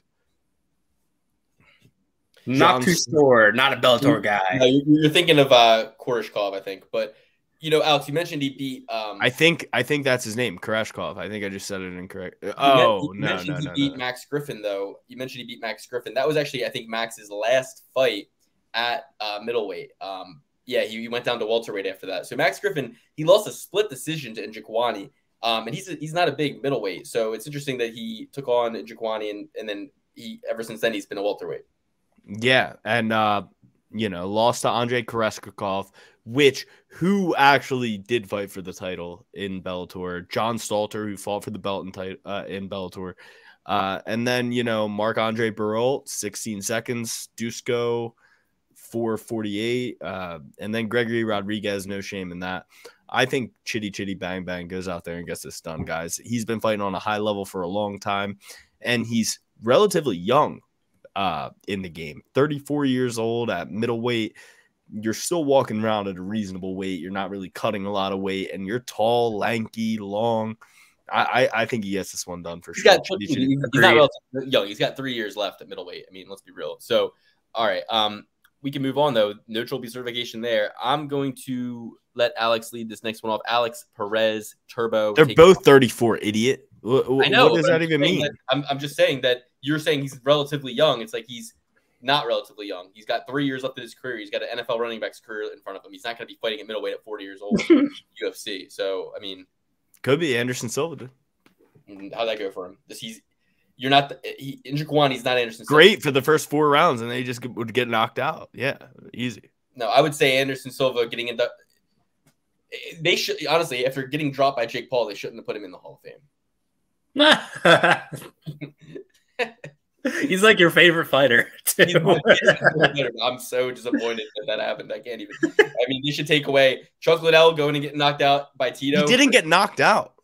You should be able to get taken out of the game if you fuck up after the UFC lets you go. Chuck Liddell getting knocked out by Tito or Ortiz in that MMA fight with Oscar De La Hoya, that should have removed Chuck from the Christmas card list. He shouldn't be on the Christmas cards after putting that all. Why? Tito Ortiz was a champion in the UFC as well. It's just bad. It's just bad for business. It's all bad for business. Did you see the thing where Chael was like talking about John Jones and he's like, I look up to guys like Tito Ortiz, and he's like, what? You were scared of a guy like Tito? Like he said he's like, I'm on the phone call going, no, you're not. You would have killed Tito, and you're gonna kill me. This is ridiculous. Anyway, we'll move on to the next one. Manel Cape, Alex, Turbo Perez, come on. Yeah, I mean, this is a tough one because a guy like Alex Perez, he's fought at the top of the top his entire time in the UFC. Where Manel Kape, this is going to be a big time step up in competition. I do think the athleticism is on Manel Kape's side. Alex Perez is a little older, just by a couple years though. I think he has a more well-rounded game. I think that we're getting a little bit of a we're getting a little starstruck from Starboy because he has a lot of dynamic strikes. He's very powerful, very, very explosive. But I just think this is a little bit too big of a step up in competition. And what makes me think this is he lost to Alexander Pantoja, who kind of has a similar career trajectory as Alex Perez. And I think this will be a little bit of too much too quick for Manel Kape. I'm going to go with the dog, Alex Perez. Of the fighters that train at team, sorry, Dan, go ahead. Let me finish counting. Sorry. No, you're good. You're good. No. You please go. I have to count. Sorry, I jumped the gun.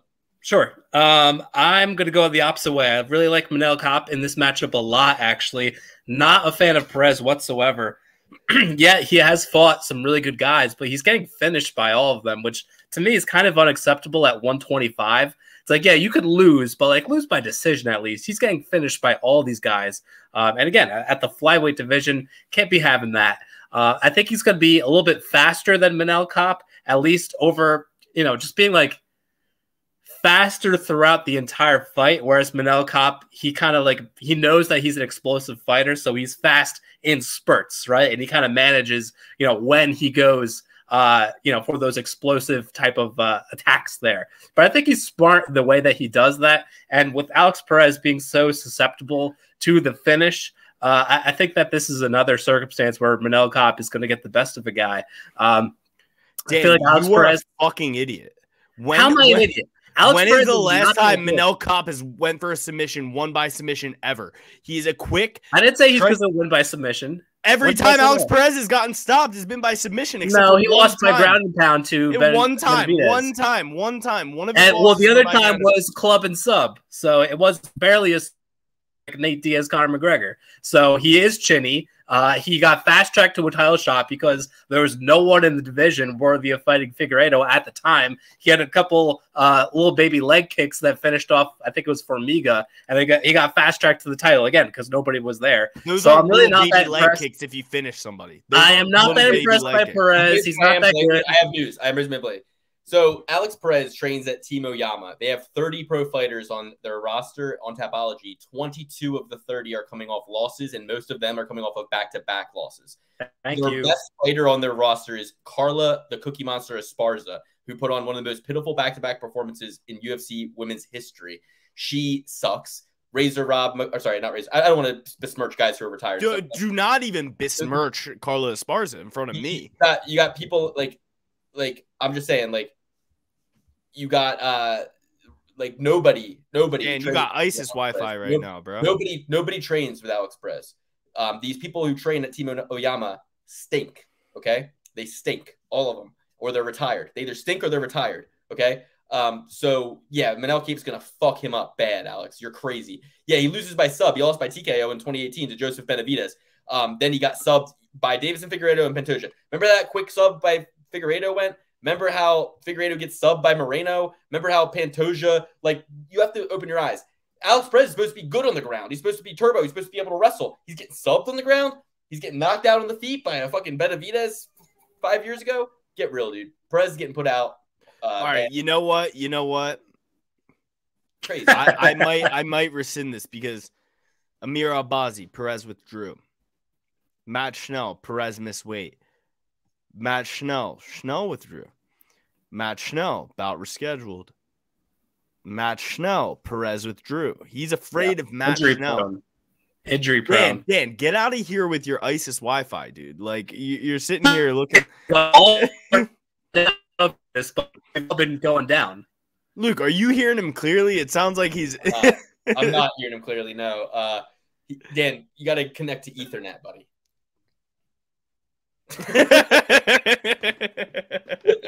All right, we'll let him figure that out. Is he back? I don't know if his Wi-Fi can handle it. I don't know. Let him get situated. But here's the thing. Now that I'm looking at it, Alex Perez, just as many times he's withdrew. Oscar Oskarov did. Kai Kara France did. Matt Schnell did.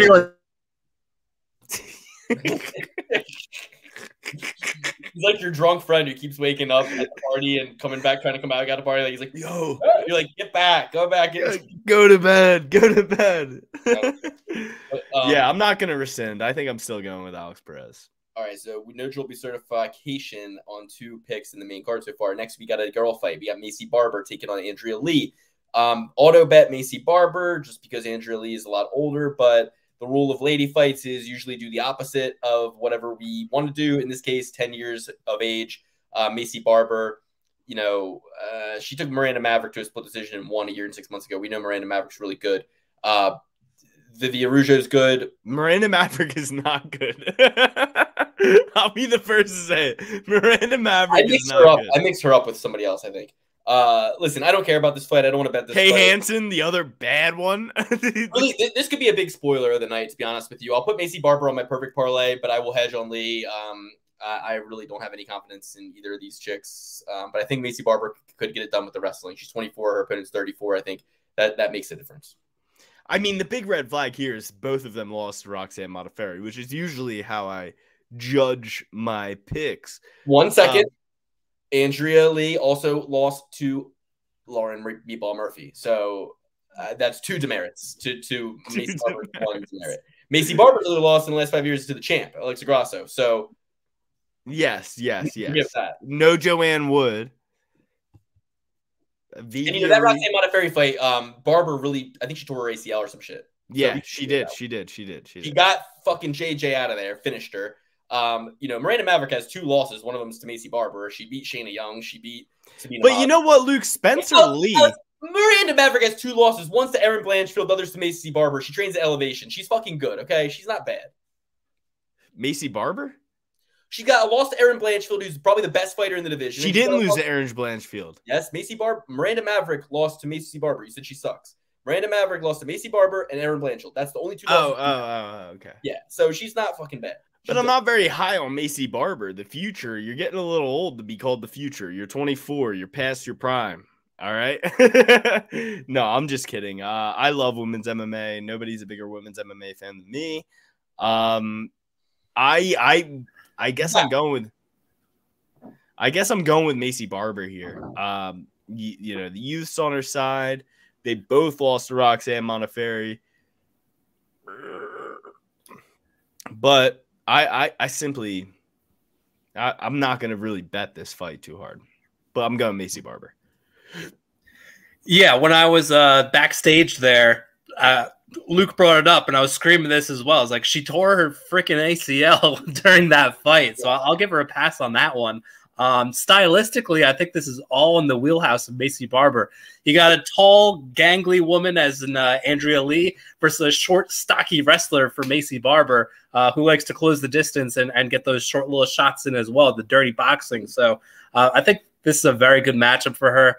Andrea Lee, she's someone who, when she gets on her back, she does a lot of, throwing up triangles and arm bars and stuff that eventually doesn't work. She gets ground pounded on and is losing minutes as time goes by. So I think Macy Barber, again, It's got this one in the bag. I mean, it's women's MMA. Anything could happen. Don't have too much investment on it.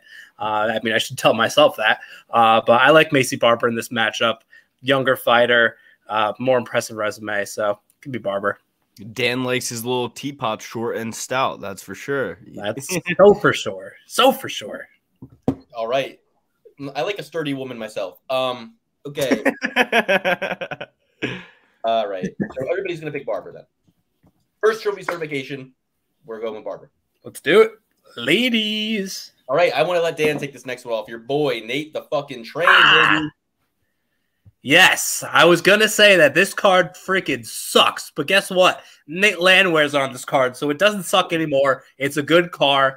Landwehr, you know, Lingo brings the wrestling to the equation. I think Landwehr has the wrestling chops to nullify that, digging in those underhooks, using that track and field background to get the cardio going, gas out Lingo, and do what Landwehr does, which is just keep the pressure on for all 15 minutes. Don't give these guys any breaks and just be throwing that volume for, you know, all 3 rounds, getting the job done. The most exciting fighter in the lighter divisions of the UFC, maybe all of the UFC. Hell, I love this guy, Nate Landwehr. I'll go out to Tennessee just to give him a one-on-one interview and get him on the podcast. Let's go, Nate the Train. Solidify yourself as one of the best fighters in the UFC, if only by entertainment purposes only. That's all that matters, because this sport is all about entertainment. Give me Nate the Train all day, baby.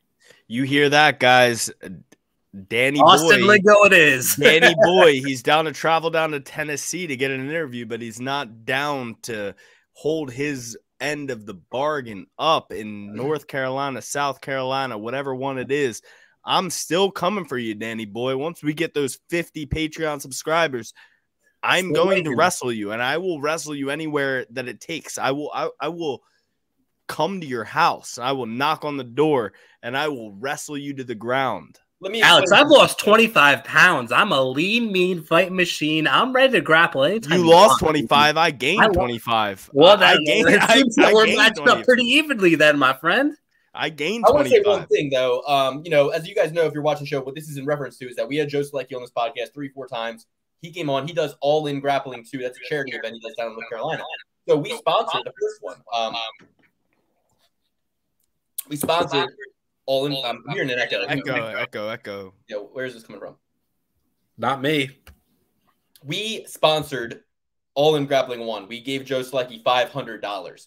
And when he comes back, it went well, you know what I mean? In term for him, we didn't really get a ton of viewership or like eyeballs on our brand as a result of sponsorship. But that's not what it was about. It was about supporting.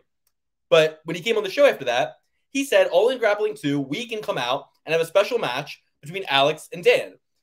All In Grappling 2 came and went, guys. It was last weekend.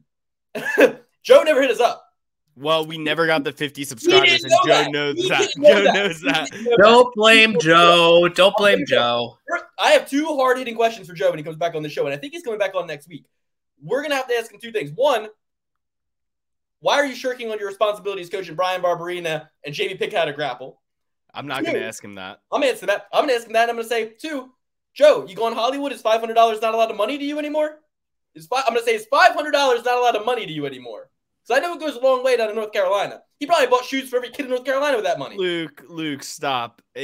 For one, Mr. Beast has already shooed every single person in the state of North Carolina. So Joe doesn't even have to worry about that. He's got meals for everybody. Joe's got to expand outside of North Carolina. You know what I mean? I'm starting to think that this is like a... Mr. Beast already has North Carolina covered. Foundation charity, or is this like a legitimate All In Grappling charity? I'm just wondering, where's my money going? Where I need some receipts. I need some receipts, or at least a phone call. At least hey, you know, I don't know how you guys went out with the 50 subscribers. Are you there yet? But you guys should come out. We would have came anyway. We're at whatever we're at, 30, 40, 45. It goes up, it goes down, it goes up, it goes down. Luke, it doesn't even matter because Dan's a pullout merchant, and he agreed to it, and he was like, "Oh, I'm not going all the way." No. What we agreed to was we will compete at 50 Patreon subscribers. Didn't happen. Sorry, that was the agreement. I have administrative control of the Patreon. You both have not asked me how the numbers are doing lately at all. We know it's not 50. We know it's not 50. And Dan, on top of that, you said even when we were on the precipice of 50 subscribers, you were like, "I'm not going down to North Carolina to wrestle you. You come here and wrestle me." Psychological warfare, you freaking idiot. 50 never came, all right? It doesn't matter what I said, okay? Everything that I say was to get into your mind, which it did, clearly. And we never got to 50, so that's all it is. That's all I can say about that. We didn't reach the goal. I'm going to take it really. The goal we needed to hit. I'm going to take it really easy on you. I'm usually a very offensive wrestler. I will wait until you come into me. Until you. I'm going to come into you real hard. Until you work up the courage to try to come in my ass. Once you try to come in my ass, then in his ass. Oil check. In his asshole. Oil check. I'm working around the back. Bangkok ready. Yeah. All right, so we'll get on. Luke, where are the new drops? I like the old ones too much. What about the McGregor? What about the McGregor family sword? Oh yeah. Well, how about this? We're gonna have to all contribute to the drops. I'm gonna get some good drops. I've had some ideas. Sending you drops. I'm just gonna give you access to the account and you can add them yourself. So I'm not adding. When you send them to me, I'm not adding. I'm the busiest one of the three of us. I'm the busiest one. No, well, maybe you've been unemployed the last like 5 weeks. How are you the busiest one? Being a dad is a full-time job. I have a child. I have a child in my house too. I've been unemployed this entire year. I've been unemployed this entire year. Don't you fucking say otherwise. I do not work yet. But yeah, let's move on, everybody. Join the Patreon. It's $100 for the year. I made everybody a shitload of money last couple weekends. Just join it. I sent Gerald Lynch a t-shirt for joining for the year. So if you join for the year, Amazon Prime you something. You're not going to get the t-shirt. It's not Christmas time anymore. But you join, Amazon Prime you something. You're going to get a return, guys. It's not really about the money for us. We haven't Easter peeps. It's about getting you in. It's about getting you into the Patreon, getting your email address. I'm really just after these email addresses because we've had 80 people, 80 individuals. We might have not hit 50 at once yet, but we've gotten as high as 40. We have had 80 individuals come through one way or the other by hook or by crook throughout the last year. They've come through, and I have 80 email addresses now. I think it's actually a lot more than that now, but I basically could reach back out to some of the people who have canceled. We were just getting our legs under us, guys. We didn't always have the live betting sheets. So if you joined in the past, you didn't like what you saw, join again. I didn't look at any of those exit surveys. So DM me directly and tell me what it is you did or did not like. tell me what it is you didn't like about it, and I will fix it, right? But with that said, we got a couple more fights. Thank you for filling out the exit survey. I didn't look at a single one. Yeah, I didn't look at them. I looked at a couple of them. One was like, somewhere like ran out of money. Money was the issue. No problem there. I understand. But if you were in there the last 2 weekends and you tailed my bets, you wouldn't have money. Wouldn't be an issue. So let's get in there. Let's move on. Patreon.com/PerfectPlayPursuit for all the open bets. 2 in the last 3 weeks wins for the kid as well. Yeah. And so Alex won 2 of the last 3. I won the last 2. And Dan only bets like $60 a weekend. So even if you bet with Dan, Alex, and me, we'd cover Dan's losses. There you go. Dan, you got to take a quarter of that. Put the bets in at first, and then wait to rebuild with the rest. Man, there was one point in time where you guys were begging for my picks. There was one point in time where when it was like Gaethje versus Khabib, like a couple years back, I was on a freaking hot streak, man. I couldn't lose. I could not lose. Dude, you sound like a guy who played football in high school. I did. I would say year 1 was my year. Year 2 was Alex's year. And year 3 is shaping up to be me and Alex's year. Where was my year? I just told you I did really well. Year 2 was your year. You were the money man. Blades versus Volkov. You were the money man last year. But guess what? Times are changing. Yeah, they are. All right, what's your guys' picks for Landwehr? So I'm going to go with Lingo here. To me, I'm going to go with Landwehr. A year and 5 months is too long. A year and 5 months is too long to be sitting out. I don't like the age gap here, but I think Landwehr is not weathered, not as war-torn as maybe people might think. He had the biggest win of his life against Onama. That was amazing. And I don't think he's going to get out-wrestled by Lingo. The Onama win, I mean, that was where it all went down for Glory MMA. That was the beginning of the decline. I'm going with Landwehr here too, but I don't like the odds. I like to get Nate the Train at like plus 180, Yeah, I hear that. Yeah, I'm going Lingo. Lights out Lingo. Here's the thing. A lot of the guys that Nate Landwehr has fought in his UFC career are guys that gas out, guys that will put it all into that first round. I think Austin Lingo's a little too smart, and we saw that in his Luis Saldana fight where he kind of got wrecked in that first round and came back. This is two fighters of very similar style, willing to take a beating to give a beating, and this is like an old school matchup, guys. This is like a Tito Ortiz, Chuck Liddell. This is like a Randy Couture versus Chuck Liddell. This is like Chuck Liddell versus somebody who's willing to take one to give two, and that's what you need. And I think this is going to crack out to be probably the fight of the night, unless they're a little too timid. I just think Austin Lingo has too smart of a game plan. I think he's from Fortis MMA, no? Yeah, he's a Fortis guy. Fortis guy. Too smart of a game plan to gas out. His only loss is to Yusuf Zalal. His only professional loss. So we got to take that into consideration. We're getting very, very, very good odds on Austin Lingo. And, whenever Austin Lingo fights and it's like Brazilian Jiu-Jitsu purple belt, I look over to my girl and I say, I'm one stripe away from that, right? So I could be in the UFC if you really think about it. One of the guys came up the other week and it was like blue belt. And I was like, I'm a higher rank than that, right? I'm a blue belt 3 stripes, baby. Was it Derek Lewis? Best blue belt in the game. Hey, honestly, John Jones was a blue belt for a lot of his UFC career. And I'm like, baby, I can't handle that. Most submissions in light heavyweight history. Yeah, as a blue belt. So what was the final call? So everybody's going with Landwehr here or what? No, I'm going Lingo. Alex Lingo. All right, get Alex. my Lingo. Next, we got Holly Holm versus Yana Santos, and Yana, you'll remember her was Yana Kunitskaya, and she married Thiago Santos, coming off a knockout loss in her last fight to a Irene Aldana. That was a year and 7 months ago. Since then, it seems like she's gotten married. It seems like she's waited the appropriate amount of time since the knockout, but a year and 7 months is a little bit of a layoff. Luke, you talk about getting married a year ago. Holly Holm just got divorced. She got all of her baggage out of the way. But a couple of years ago, Dan. You got to think about it from a woman's perspective, though, right? So Holly Holm is entering a new beginning, right? A new page she's turning, right?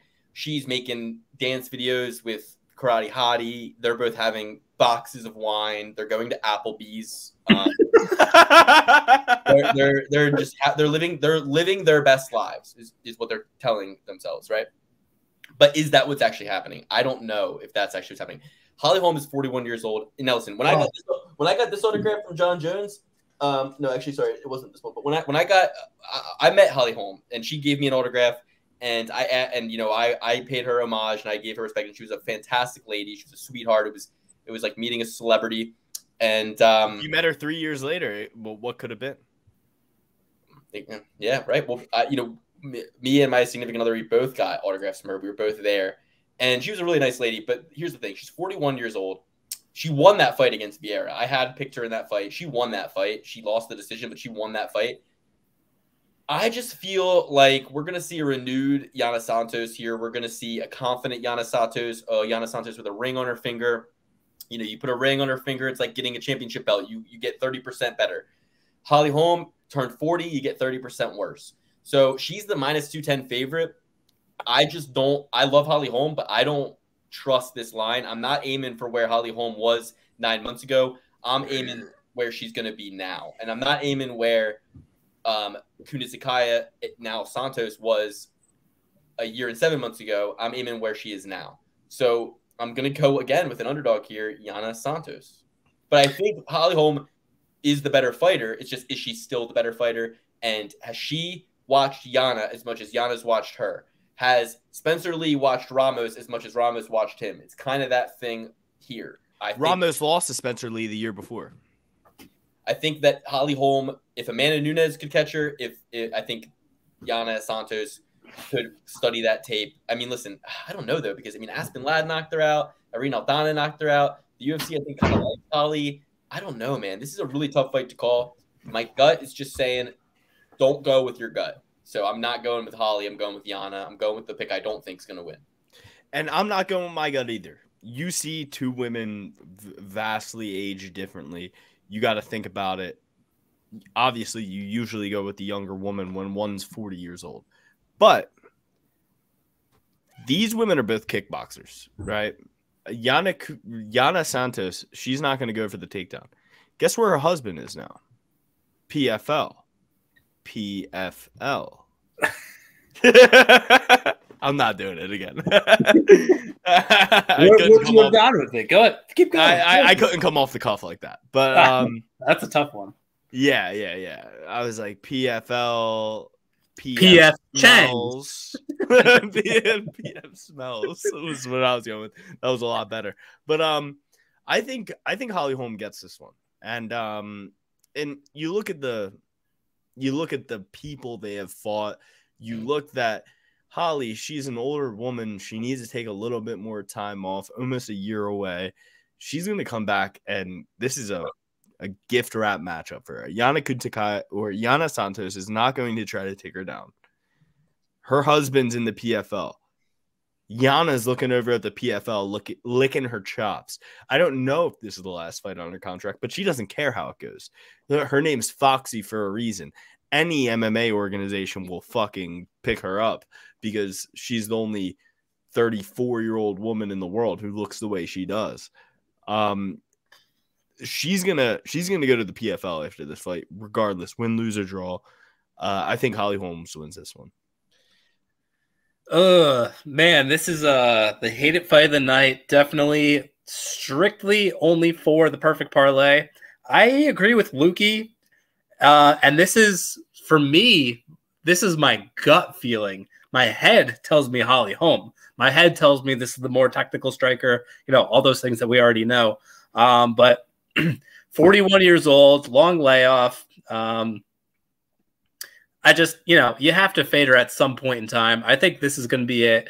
I really wish I could give you guys more of a technical breakdown, but this is just such a tricky fight in more ways than one. I think that Yana comes in there rejuvenated, having a bit of energy, maybe picking up some new skills here and there, maybe a takedown here and there. I think it's going to be a greasy fight where you really don't even know at the end of it who won going into the judges' scorecards. But I'm going to go with Yana. I got that gut feeling, man.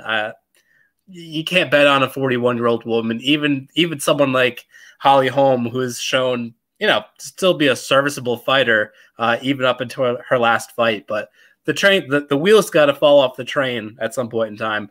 I think in my heart of hearts, this is that point in time. And if you look back on Holly Holm's boxing career, she did not necessarily get out of there unscathed. She's been knocked out in boxing. She's been knocked out, in MMA. I just think 41, like you said, the wheels have got to start falling off eventually. Okay, so only one trophy certified pick so far in the main card. That's Macy Barber, and we weren't really that thrilled about it, guys. So let's move on to the main event. I think this is the fight that I'm at least most interested in betting of the main card for sure. We got Cory the Mongoose Sandhagen taking on Marlon Chito Vera. Two of the best competitors in this division, let's be real. Sandhagen's already fought everybody from Aljamain Sterling to Peter Yan. He's been in there and fought the best. But the common theme here, I think, is they both sent Frankie Edgar to the Shadow Realm. Sandhagen sent Moraes to the Shadow Realm. He fucked up Yadong Song. Dominic Cruz, Marlon Vera knocked him out. He knocked out Frankie Edgar. So it's like these guys both, when you put him in there against a guy who's a little bit weathered, a little bit predictable, a little bit book's been written on him, they move the way they're going to move. These guys execute. They study, they match the patterns, and they fuck them up. You know what I mean? But when you put him in there against guys that they're evenly matched against, like when you put Vera in there against Aldo, when you put Sandhagen in there against Dillashaw or against Yan, it's a more competitive fight. But the real caveat for Sandhagen's demise has been the grappling areas. When Dillashaw was able to grapple him, when Yan was able to do some grappling but also some striking, I feel like this is a better matchup for Sandhagen than he's had in a long time, and that's why you see he's a -160 favorite. He's got the reach, but I don't know that it's going to be enough. I just think that he can take Vera can take his best shot, and I don't think he can take Vera's best shot. And I think for 5 rounds, Vera's going to be live the entire fucking time. And if you haven't fucking learned yet, Vera will drop the first round. You can live bet him at even bigger underdog odds, I'm sure. I just think that we're seeing a better and better Vera every single time. I don't think he's afraid of Sandhagen. I think that he's going to go forward with confidence, and I think he's going to probably get the finish. Or it's going to be the absolute blood and guts war fight of the night, but I think Sandhagen drops another decision. I think he's going to be in the same kind of boat as Peter Yan, where they go, this is a guy who's championship caliber, but he's lost 3 of his last 5. What are we going to do with him, right? And I think Vera's just surging. He's a company man. He does what he's told. He doesn't make it too big of a drama situation anytime. It says he trains at Team Oyama too, which is, where Carlo Cookie Monster trains. He doesn't train at Team Oyama. He trains with Ruka Gym. He trains with Perillo. So I don't know what the fuck that bullshit is.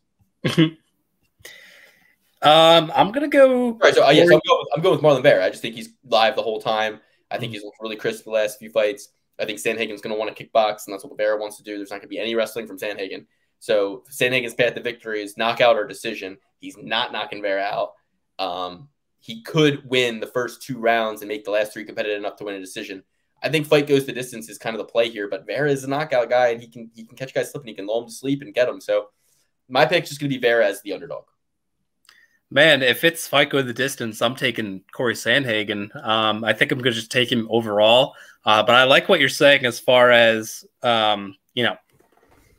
taking Vera after round 2. Maybe take Vera after round 2 by finish. You should get some after round 1. After round 1. You can't prop bet live. You can't prop bet live, usually. Oh, okay. Yeah. Well, even so, anything from round 2 on, if you're looking to hedge, I think that's a very good hedge because, like Luke said, Vera is prone to drop round 1. Honestly, he's prone to drop round 2, 3, 4, as long as it goes. I mean, he seems to lose 90% of the fight until he doesn't. But that's kind of why I like Sandhagen at this point. He's really not prone to a knockout loss. I feel like he's going to win a lot of minutes here. I don't see him getting submitted. I don't see him getting knocked out at any point in time.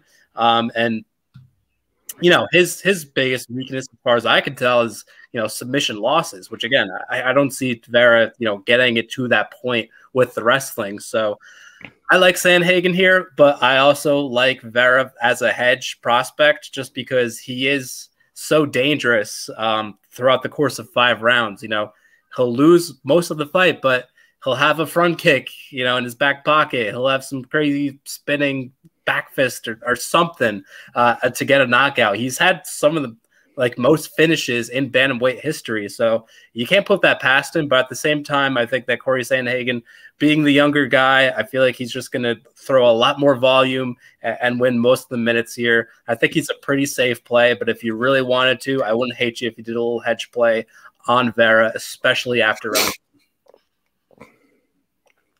Yeah, I couldn't agree more. I think the play here is to take Cory Sandhagen, wait till he wins the first, maybe even the second round, and then play some bets on Marlon Vera. It's a good dog to take, if I'm being honest. But if you really break down this fight, you look at a guy like Marlon Chito Vera. Yeah, so he won that fight against Yadong Song, lost against John Lineker, one FC champion, lost against Douglas Andrade. After that, he tore through everybody. But like Dan said, he loses about 90% of the fight and then comes back with that knockout. So I think a safe play here is taking Cory Sandhagen on the top of your parlays and then hedging on Marlon Vera. I feel like, Marlon Vera isn't going to be a guy to try to take him down. I don't necessarily think he's going to try to do that. And Cory Sandhagen, he has some wins from his back. He has a lot of submission wins as well. I just feel like the main differentiator here is that Chito has been fighting in the UFC since 2014, fighting the top competition at all times, where Cory Sandhagen started fighting in the UFC in 2018. So he doesn't have those miles on him. Not as many miles. And every single fight that Marlon Chito Vera has lost has been by decision.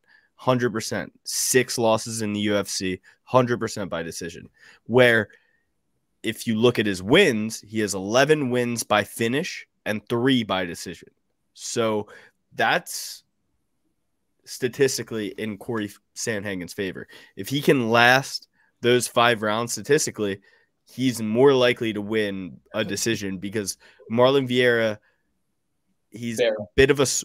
Marlon Vera is a bit of a slow starter.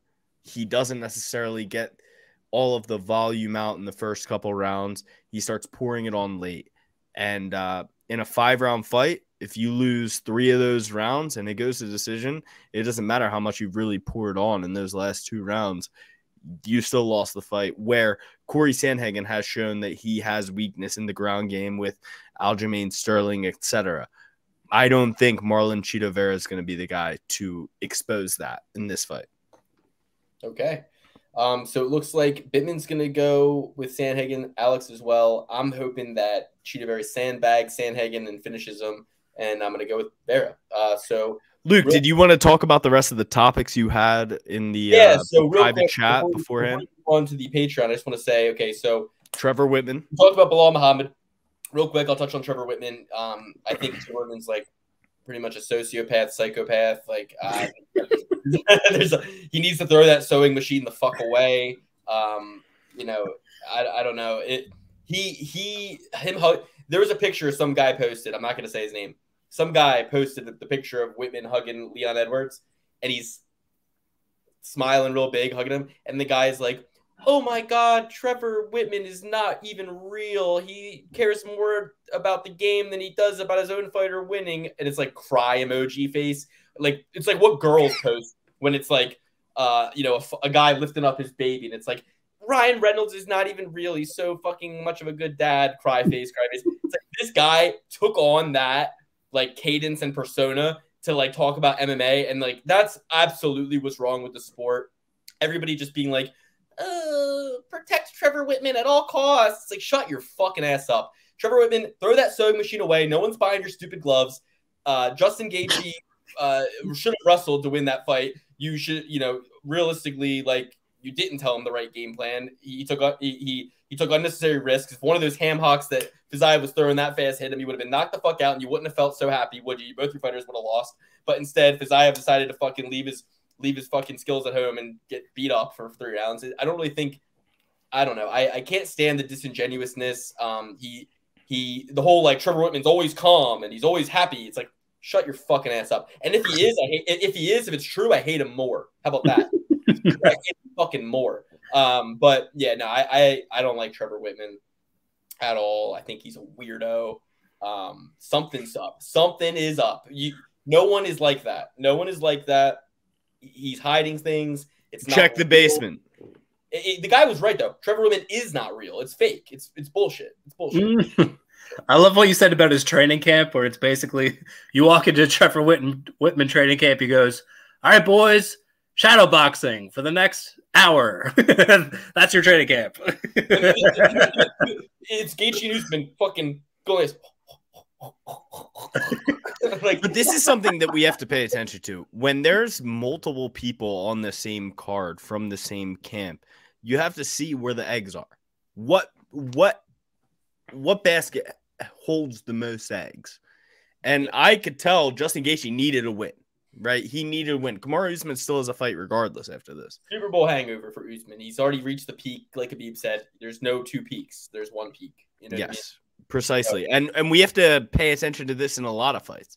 If we see 7 people, 3 people from Fortis MMA, we got to make sure we pick the person who has the most eggs in their basket. Well, I mean, that's Vera right here, guys, because Vera he's not fought for a title. Sandhagen has, and he's lost. You know what I mean? He's not going to get back there. He can't.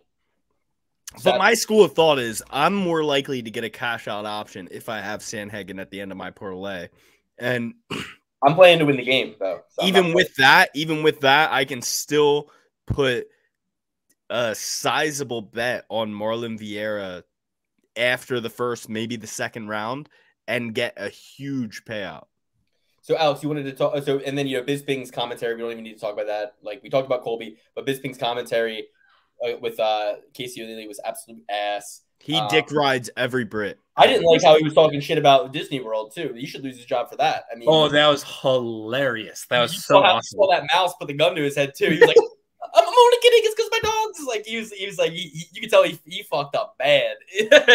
Dude, my thing with Bisping is he tries so hard to be like funny and outlandish. It's like Joe Rogan, who's a professional freaking comedian, doesn't go for jokes as many times as you do, Michael Bisping. Like, you're not that funny. You're just outlandish. And it's like, I don't know, call me old school, but I like for the commentators to be a little bit more professional, to be a little bit more like buttoned up. I don't know. Maybe I'm an old man. He's a bit of a shock jock, but I feel like the UFC has been trending away from that, where all these guys all of a sudden have a personality and have to give their fucking thoughts on who won what round. And it's trending that way, where Paul Felder is like, wrestling is bullshit, and Bisping's like, wrestling is bullshit, and DC's like, well, wrestling is actually very important, because guess what? I fucking dump you on your head and nobody could do a thing about it.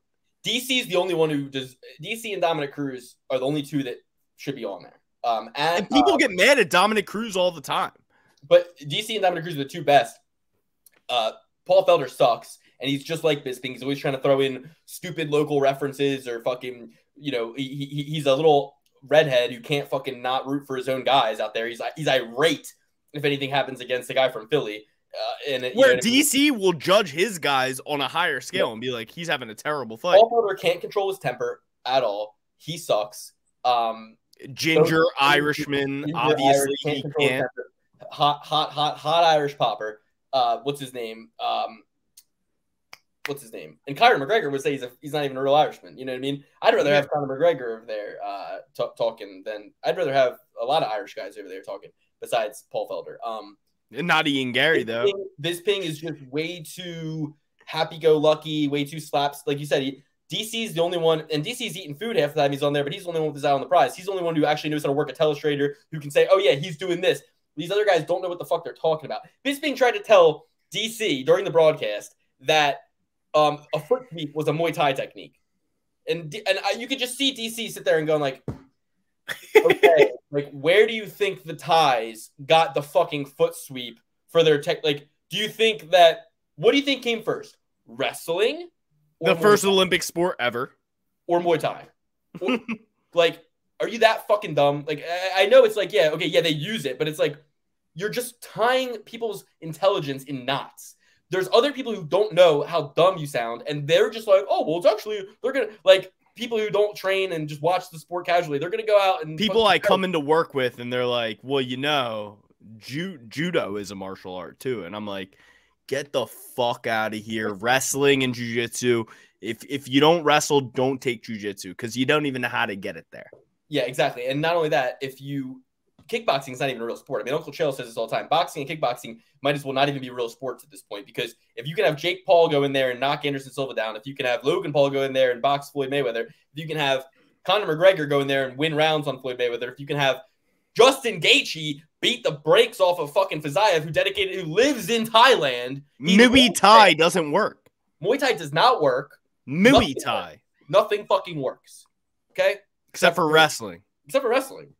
If in reality, you can box better than half these fucking guys. Yeah, because they're so worried about you taking them down that Khabib can knock down Conor McGregor with a punch. Yeah, I mean, I just think that wrestling teaches you how to create the angles that are the same angles you need to throw a punch. And, these guys who come in there with just a Muay Thai game, Rafael Fiziev, he switched his stance and does his little reset thing and does his little, like, he just sits there. It's constant resets. He's like the new Frankie Edgar. He doesn't fucking go. He just, it's constant reset. Okay, let me reset. Let me get my rhythm. Stop getting in your fucking rhythm and fight. Walk forward and throw punches and kicks and shit. Like, what is going on here? I'm so mad about Fiziev, dude. Honestly, like, I liked him. I wanted him to win. Alex, talk about Spencer Lee real quick. Dan, you got to hear this story. This is a great story. Yeah, Spencer Lee was coming in to be a 4-time national champion in wrestling. A lot of people, were high on Spencer Lee. I was too. He's one of the probably greatest wrestlers I've ever seen. I mean, last year he won a national title on 2 torn ACLs. 2 torn ACLs. His legs were wrapped up like a mummy. You might have seen the viral video go around of him winning the title and him saying, I don't want to make excuses, but I got no ACLs, and but excuses are for wusses. Like, you probably saw that. Yeah, 100%. And that was his 3rd national title. He was going in this year to get his 4th national title, which is honor that only a few wrestlers share. Yanni Diakomahalis, he got it this year, 4 national titles after he was on some sketchy water in the semifinals or the quarterfinals. I forget which one. He almost got taken to his back. But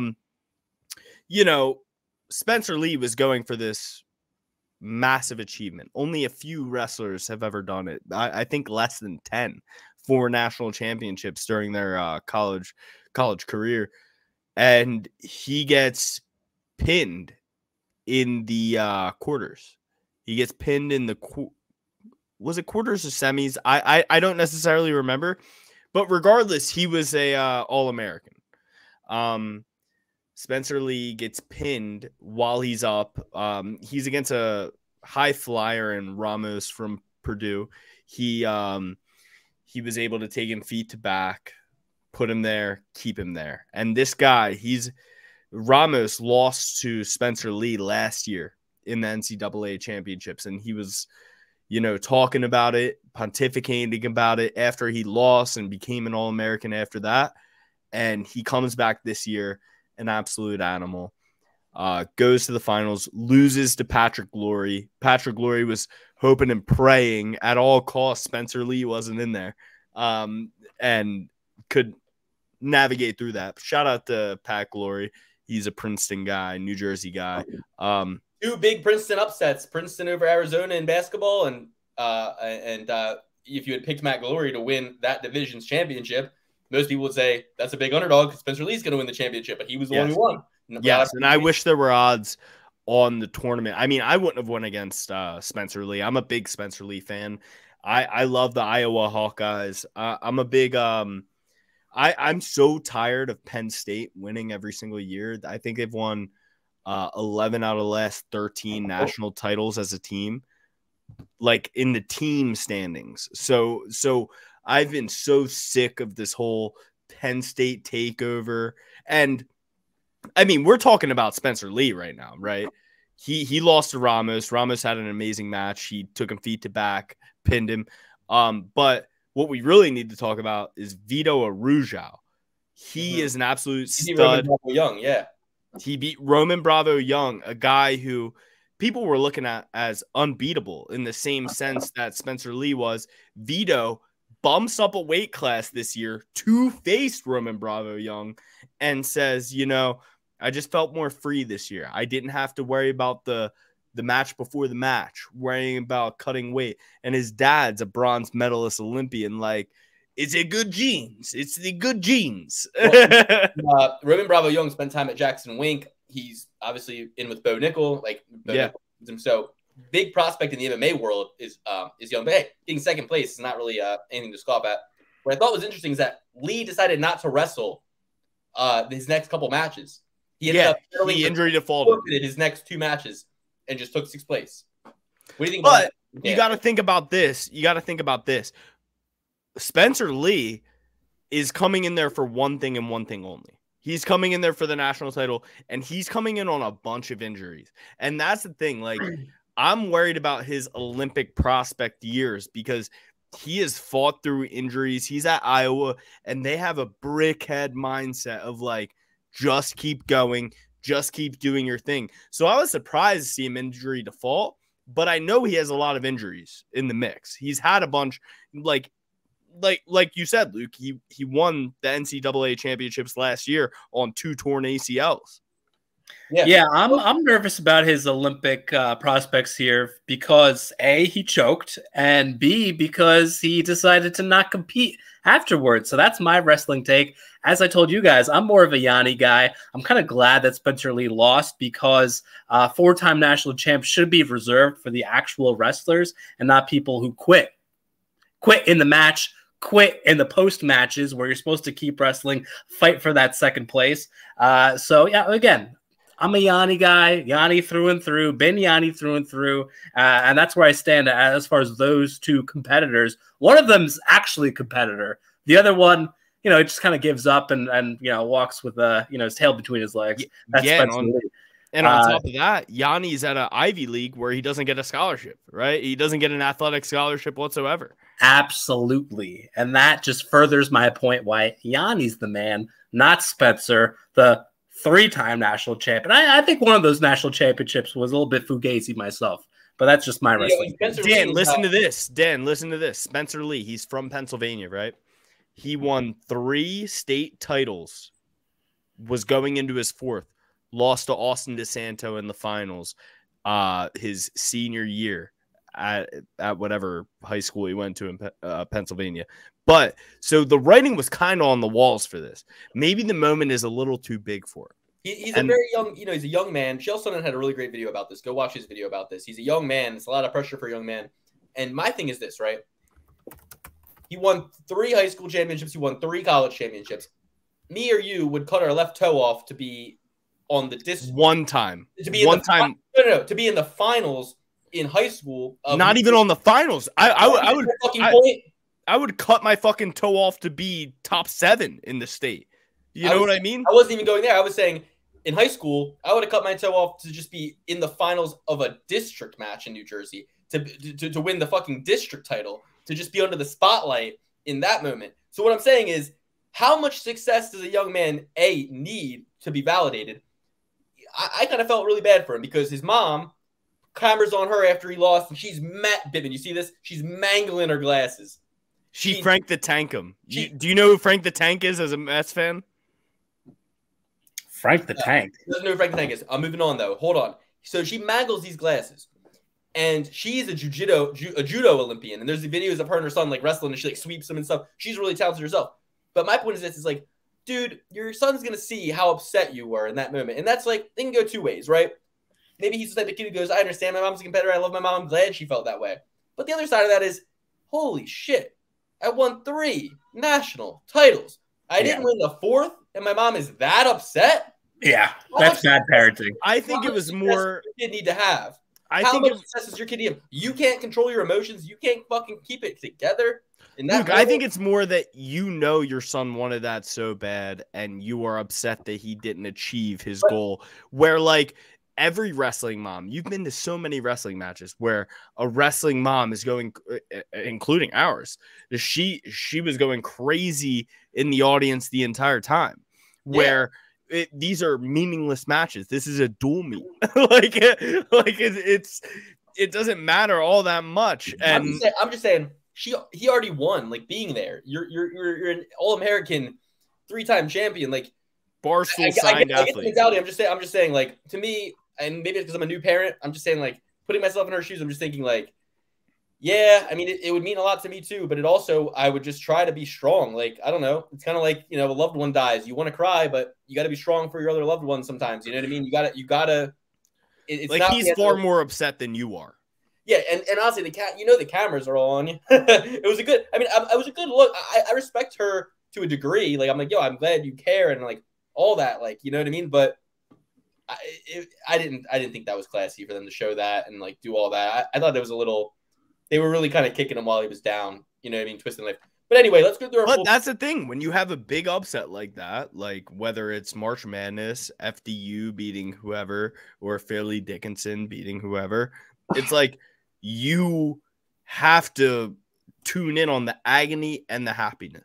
You have to get that Yanni's parents were well composed.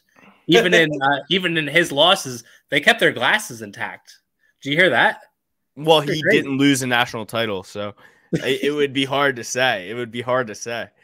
So yeah, that was my hot take on it. I mean, I think but I loved Yanni coming out after that match, and he said, listen, I'm going for an Olympic title.